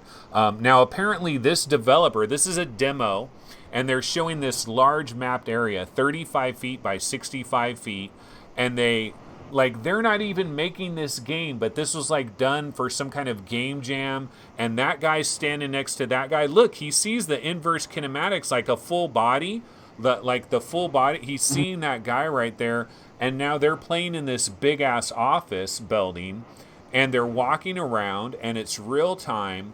Like, are we going to get some of this stuff? Does this stuff excite you? Because I think this is some type of stuff right here. Hardcore PC VR gamers are going to be jealous of this stuff because they're not going to get it, but we're getting it with Quest, but it's probably going to be side-loaded because Oculus is probably not going to endorse this type of thing. Yeah, I would love this. Yeah, first of all, I would love this, and I work in a school, so I've used it in the gym, in the not in the gym, in the, how do you call auditorium. Yeah, I've tried it out there, and it's really cool, but I can't do it that much because it's still a little bit weird to take it with me and people see me playing there, even though it's only the concierge and the other professors. But I feel a little bit self-conscious to play it there. But yeah, like a room scale thing like that, what you show right now, it looks awesome. But my house is too small. I have an alright house, but I don't see myself running through multiple doors and make that work. It would be cool if they could make something with really limited space where you can still move around through different corridors and make it so you can keep walking. So I don't know how they would do that, but I think it's possible to make something with limited space to just keep walking in different directions and not hitting stuff. That would be awesome, though. But for this to make it work, I think you need an office space or a bigger place. What about, like, would you ever go to a park or a parking lot somewhere or something like that? Now, part of it might be, like, also, again, self-conscious, or also, like, somebody freaking robbing you and trying to steal your stuff, because you're out in public and somebody drives by and they're like, look at this jackass with the freaking VR headset on. Let's go ahead and bum rush this dude running around in a park. Let's bum rush him and take all his stuff. But do you think there could ever be something so compelling where you're like, F it, I gotta find a place where there's a big enough room where I can experience this? I think where I live here, it's a safe neighborhood, but if I go a little bit outside of my neighborhood to bigger places, and I would be, first of all, I would be scared to fall down and to break my headset, and it's not that cheap, so I don't want to risk that. And second of all, what you're saying, there are always people that you make it way too easy to make people want to rob you or something like that. It's especially if you're playing at night to avoid direct sunlight or something like that. It would be a little bit scary. Yeah. I was going to ask you though, like an upcoming Quest game. So this one right here, here's a Quest game. Like there's a lot of upcoming games And it seems like all of the big games that are coming, like they're going to make a Quest version. But the other thing that we might want to talk about just for a brief minute here is like Oculus and curation and like, no, we don't want to allow that. We don't want to allow this. Like the whole to the top thing, Pavlov, all that stuff. Are you a little bit worried that they're being a little bit too heavy handed with like what they're allowing on this platform and what they're not allowing? Yeah, I am worried that there's too much curation, especially concerning price, but also about. Um, you know, I don't think they have to really stop people from developing games for their system. I think they could make a different category in their store. Like these are smaller games, and that's why they're cheap, and make them less easy to find, or make like a different store, or still when you that you can find it on the internet, and like you have to put in codes like they did with the Go. That there's an official store, but it's not that clearly visible. But let everybody in, and if you know you're going on that store, yeah, that's experimental. No, Yeah, did you ever have an Xbox when they had like that indie, like Xbox had this one experimental thing for a while and there was all this weird stuff and it was like 99 cents, $1.99 and stuff. That was like if they had that for Oculus Quest, that would be awesome, but I know they're scared of doing that. But anyway, over here just before we bounce out of here, upcoming Oculus Quest games. So this is VR Game Rankings. I probably need to update this because I think there were a couple of things that have been announced since this last was updated. But we've got like Arizona Sunshine. It's coming to the Quest. I don't know if you played that on PSVR at all. Echo Arena is coming. Pavlov, Vacation Simulator, Onward. Espire 1 is coming to the Quest. Population 1, The Climb, although you can play Blood and Truth and get your climb right in there. Racket in X. Now that is one that would probably be fun and another great exercise thing that you might be able to work with. Nostos, Battle Wake, Pixel Ripped. You might have played that on PlayStation VR. 11 Table Tennis, you know, all these To the Top, Sariento, Chronos. Like of all the upcoming games, is there anything that, like what's your most wanted one out of all these babies? Yeah, like I said, I'm still a little bit jealous of the PC guys. So a game like Echo Arena or Pavlov, that would be awesome. I'd love that. I'd love that. Are you The, worried though that it's going to be so watered down, like the Robo Recall thing? Like you know, you enjoyed Robo Recall, but here I was saying this ain't the Robo Recall that I know and love. But I mean, it's basically the same thing, but you know, it's watered down. Are you just like you're not going to worry about that factor? It's almost like having a Genesis. Remember, you had a Mega Drive, right? And you're playing Mortal Kombat and they've got Mortal Kombat at the arcade, and you know you're playing that watered down version, but you're okay with it. yeah, I think it's something like that. But you have to remember, it depends on a game. A game like Pavlov, if it's quick action, if you don't really need every detail, I don't know. I don't think it will be that awful because you're being quick. You're free to move. You can duck. You can. You're yeah.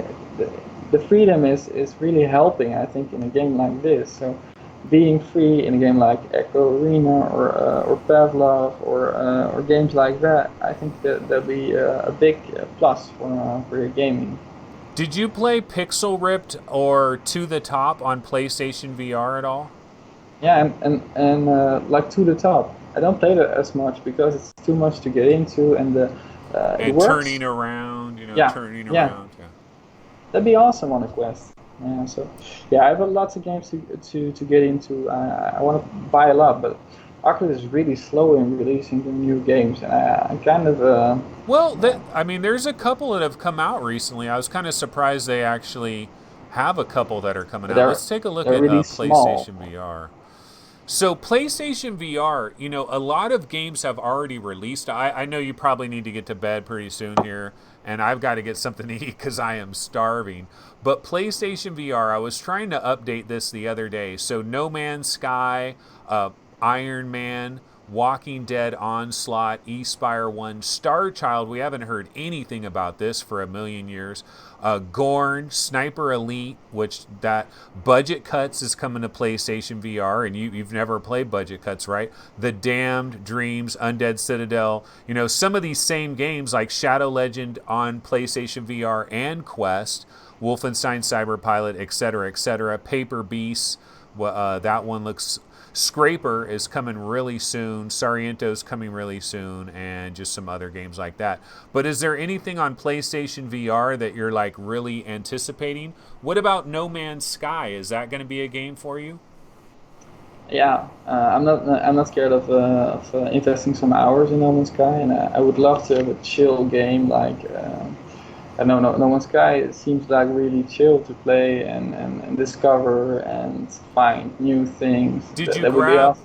Did you grab a physical copy of it yet for like Of $8 course, somewhere? when it's announced, I just bought it straight away. I had no interest whatsoever in the game, but I knew that it was coming for PSVR, so why not? And Dreams, I'm really thrilled to get into Dreams. I have the beta, and it's pretty cool what they make. And if they get it in VR, that would be really awesome. So I hope everything will be really smooth to get into VR, and we'll have a lot of experiences to play. What about something like Gorn? Because there's a PC VR game that people rave about.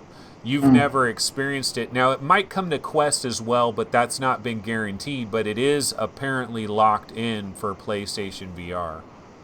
And that's the problem. When you have a Quest or PC VR and you're going, you see the different games. I think games like Gorn, it wouldn't work as good as well on the PSVR, and stuff like what's it, Budget Cuts. I don't think it will work that great on a PSVR. I want those on the Quest, and yeah, I'm not seeing myself playing Gorn or something like that on the PSVR. You know, I know we're running long here, and I don't want to take too much of your time, but just thinking about PlayStation VR in general. And I mean, well, PlayStation in general, right? We're going to get PlayStation 5. You know there's going to be some kind of PlayStation VR 2. Do you still play flat games? Like, do you play like Fortnite or anything, or are you 100% VR? 99%. Today I played some Soul Calibur 6. The newest 6, I don't know. That was alright, but just to chill. And if there's no PSVR on a new PlayStation, I won't buy the PlayStation. That's for sure. But we know it's coming. So. Well, see, I have a dilemma. Like me personally, I have a major dilemma with PlayStation 5. Here's my dilemma. My dilemma is I don't play flat games. So I don't so the PlayStation 5 does nothing for me when it comes to flat gaming. So the only thing that I would ever use it for is VR. Okay? And so now that we have that established, then it's like, okay, wait a minute. Am I going to pay $500 to get a PlayStation 5 when I don't care about flat games at all? And yeah, I can hook my existing PlayStation VR. I could hook it up to it. Some games might look a little bit better. Some games might run a little bit better. But really what I'm waiting for is the legitimate PlayStation VR 2. But now I just paid $500 for a PlayStation 5, and now I need to pay another $400 for PlayStation VR 2. So now all of a sudden that's $900 because remember, I don't care about flat. So I'm not playing no Cyberpunk 2077. I don't care. I want VR, and now your product is $900 for me. Now I know I'm a weirdo because I only play VR, and there's other people that they bounce all around. They play VR, they play flat, and so for them they're gonna pay $500 for PlayStation 5 because they want Cyberpunk 2077 on it, and they'll go ahead and do that. But what does somebody like me do? And are you in kind of a similar boat, or are you just going to pay the money for PlayStation 5 when it comes? Or maybe will you go in a completely different direction? Because we are talking like $900 to get a PlayStation 5 and PSVR 2. I think I'm kind of in the same boat. You know, I use my PlayStation 4 still for playing with friends, multiplayer, social games. No, I like that. That's awesome. But I can do that with my PlayStation 4. Why do I need a PlayStation 5? I'm mildly interested in the newer games, but I don't think I will play it that much because if I buy something, most of the time, especially single player, non VR, I play it for like half an hour and I'm done. I've seen it all. So that aside, if it's gonna be $900 for PS5 and PSVR, I need to be assured it's going to do as well as the PSVR 1 did, because I wouldn't have want to miss Resident Evil Astrobot, the games with the aim controller. I've had so much fun and it's been so good till now. If they keep this pace up and maybe a little bit more, I think I'll be willing to spend $900 for the download-in experience and being assured they get those exclusives. But buying it straight away, I don't see myself buying it straight away because I'm not sure if they want to continue at the same pace with bigger, better games for PlayStation VR. Isn't Sony though? Aren't they in a weird spot with this whole entire thing? Because look at the Oculus Quest, man. I mean, it's a successful product, right? And we're not going to stop getting them. There's going to be an Oculus Quest 2. There's going to be an Oculus Quest 3, and that stuff, the Oculus Quest is going to be a thorn in the side of Sony at a certain point in time. Do you think, like, are we absolutely 100% sure that the next PSVR is not just going to be a standalone thing and it's going to be like a Quest competitor? Like, are we absolutely 100% sure that it's going to be with the PlayStation 5 and it's going to be that whole deal again? I know. I would much prefer a Quest like PSVR product. Um, that being said, I think it's Sony. I don't know if they have the experience and if they want to invest that much again to get a product that's so much different than this first PSVR. So it's really hard to say if they will be willing to go that route. I think maybe if they see how popular the Quest is becoming, and if it keeps up like this, maybe they want to invest because they know maybe there's a future in standalone, and we can get our library maybe on this standalone device, and we have good games. So why not continue it like this? But it's a hard one. What But I think about, I'm. okay, one last question. So next November, let's say PlayStation 5 comes out next November, okay? So PlayStation 5 is available. Now my question for you is, if I have a PlayStation VR, okay, and PlayStation 5 is out there, are there going to be games that come out on PlayStation 5 that will not work on a PlayStation 4, a VR game that will use your old original, your our current PlayStation VR. It uses this, but you need a PlayStation 5. And it's a brand new game and it's got incredible graphics. It's using the crappy ass tracking and everything because it's using this old system, right? So we still got crappy controllers, crappy tracking, but it's like this next level thing. Do you think they're going to have that, or will all of the games also be on like OG PlayStation 4, PlayStation Pro, and it'll just be enhanced on PlayStation 5? I don't think the last option is viable because they'll have like three different sets of computers. They have the PS4, they have the PS Pro, and they have the PS5. And if they want to keep all their games like this, they might as well bring their games out for PC because they have to screw around with that. But And wait, on wait. top of But it's all AMD, right? It's all like AMD did PlayStation 4, right? With the CPU and the GPU. And AMD is doing PlayStation 5, CPU and GPU. I don't think it would be that, like, unless it's radically different. I know it's like Navi and all that crap or whatever. Yeah, but still, you have to make choices. I think the graphics aren't that much better on PS4 Pro because I think it's hard to bump up graphics when you have a main how do you call it, main game, and Yeah, the base, you're yeah, the held down. base. They're held down. Yeah, Yeah. yeah. So and plus, I think PS5 will get different controllers. So it would be Yeah, but it that's wouldn't be, but that's gonna be like a like. Do you think we're gonna get PSVR 2 next November, or do you think it's gonna be delayed a year? it's gonna be delayed, and it's gonna be a hard position for Sony. That's why I'm not I'm quite sure. telling you, man, they're in a bad spot. This is not. I would not envy Sony. Like from the VR standpoint, this is going to be a complicated transition. It is not going to be a smooth transition. I don't think. Like it Now, is. sorry, Yeah. go ahead. Oh, well, one other thing I was going to say is like, if they don't do what I'm talking about, where they make a PlayStation 5 game that can only work on PlayStation 5, but you can play it in VR if you have your original PlayStation. If they don't do that, like you're saying, like that's too much, they'd have to make 3 different versions. You don't think they're going to do that?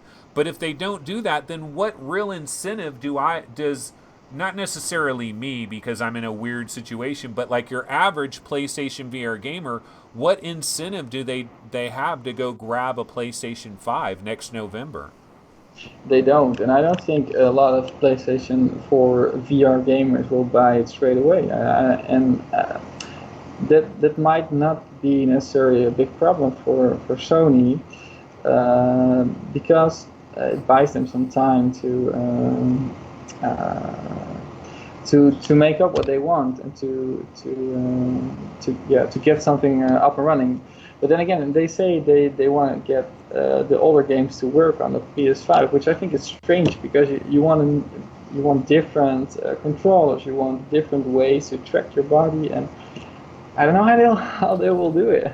Yeah, well, one of the things they could do though, like consider Blood and Truth, for example, right? Okay, so we have Blood and Truth.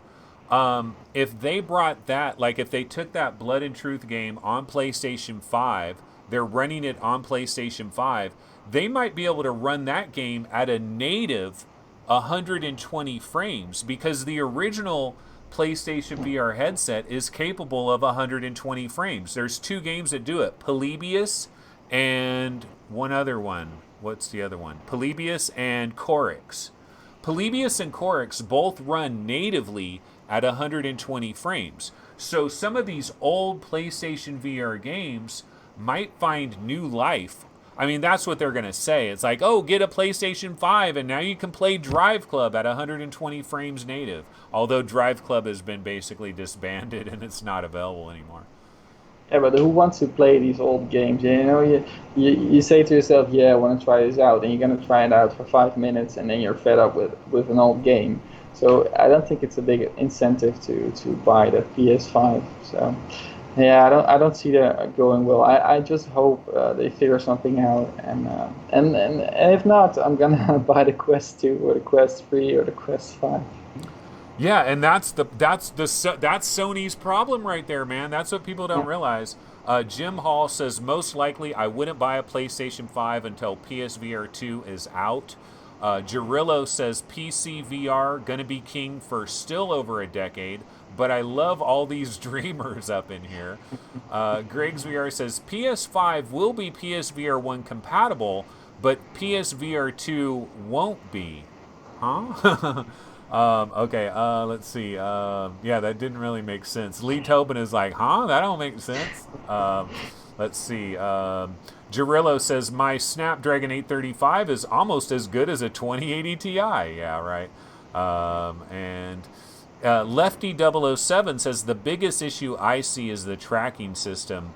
And he says, I wonder if each game would have to be patched. Yeah, dude, it's going to be... Think about, okay, you have your PlayStation 5, and it's like, oh yeah, hook your old busted camera up to it, get out your old crappy moves. Like, it's gonna, like, why? But they have to say that, oh yeah, you can do that, because if they said, no, you won't be able to do that, then who's gonna buy a PlayStation VR right now? Nobody. I So, hope they lied. I hope they lied. I hope they bring something new. I think they're gonna let us hook up all this crappy stuff to the PlayStation 5. Like they'll let us make this bastardized version of it but it's only for a year. It's like a Band-Aid. It's a Band-Aid for 1 year. And because they can't bring PlayStation VR 2 out right away because people don't have $900 burning holes in their pockets. And then but like you were considering, yeah, maybe I'll spend $900. But like I'm thinking, but wait a minute. There might be a legitimate Oculus Rift 2.0 or the Valve Index 2.0 that is much cheaper now, much more streamlined. You could get a PC for like $600. Like that might be a consideration for you. Do you spend $900 on a PlayStation 5 and PSVR 2, or do you now jump over to the PC VR world? That's tempting. That's tempting. Yeah, You you're know, right. If they it's have a going to be bundle, complicated. It is going to be complicated. Yeah. But, we've been going for damn near 2 hours. Did you imagine you were going to do a 2-hour show? No. Okay, yeah, me neither. And I'm starving. I am so starving. But anyways, I did want to thank you so much for joining me. This was awesome. I really appreciate it, especially being able to, like, go through this. Like, what time is it right now? What time is it over there? Is it midnight? It's all right. It's 11 Okay. p.m. So it's all right. But I'm pretty tired. Okay, you can watch Saturday Night Live. It's about on right now, right? No, but yeah, thanks so much. I appreciate it. It's awesome. The first time we had you, it was audio only, so we got you for video, so that was cool. We'll definitely have to have you on again. Thanks again. Any little last words you wanted to say before you bounce out of here? Yeah, I want to thank chat as well because they made me laugh a lot. I haven't responded to them because it blocks the conversation a little bit, but they're really funny funny quotes on it. So thanks for that, and thank you Okay. for having me again. Sorry. Oh, absolutely. And I truly appreciate you coming on. It was absolutely awesome. All right. Well, I'm going to go ahead and hang up on you now, but just thanks for everything. I'm sure I'll talk to you on like Discord and stuff like that. And we'll definitely have to bring you back on at some point in the future when maybe a little bit farther down the line, more Quest games, more PSVR games, and we'll check back in with you. Thank you. Bye bye. Okay. Take it easy. All right. Well, that was Shantomio, one of those two things, something like that. Shantomio joining us on VR 365. Apologies for the audio quality. Maybe he'll get a headset next. Maybe next time we'll bring him on. He'll have a headset of some type and a little bit of a better microphone, so our audio quality will be a little bit better. But I think a lot of people are okay with it. We dealt with it. I don't know. I'll have to listen back later and see how bad it was, but it's not that bad. It's fun to have a guest like that.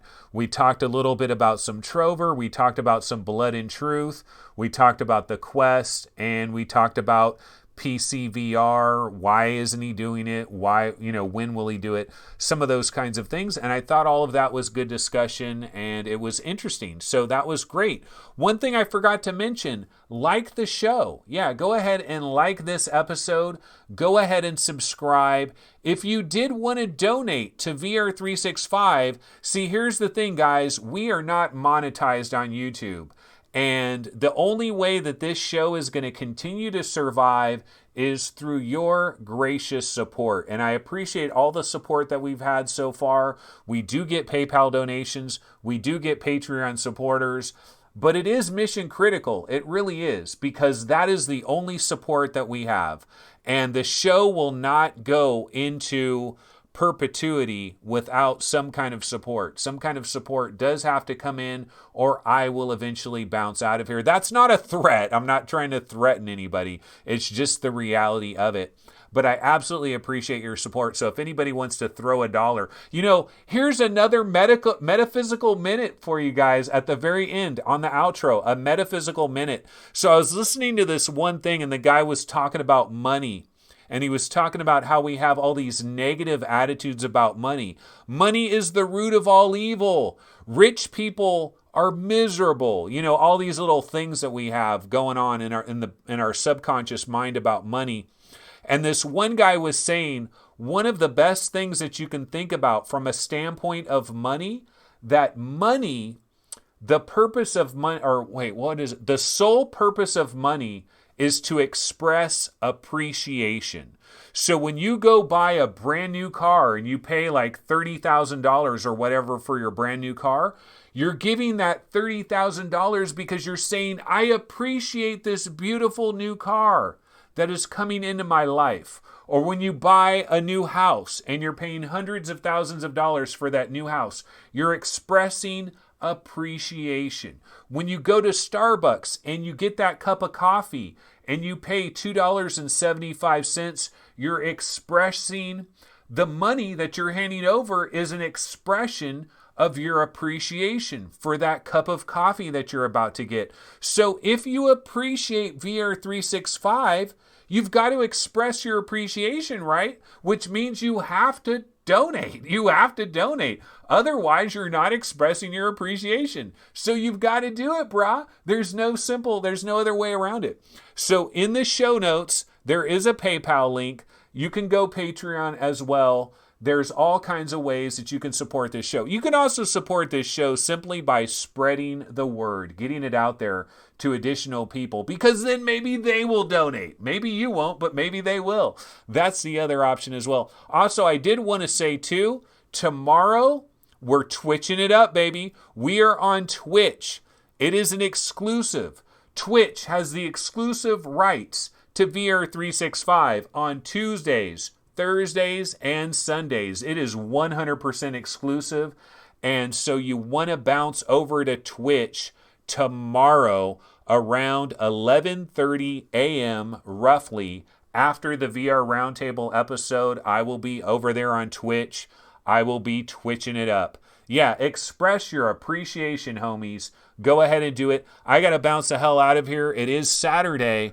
It is a fun day. I am starving like Marvin. I am starving like Marvin. I got to get some grub in the system. All right, I will see everybody tomorrow over there on Twitch. I'll be twitching it up. See you guys over there. Everybody have a wonderful day. Take it easy. Later.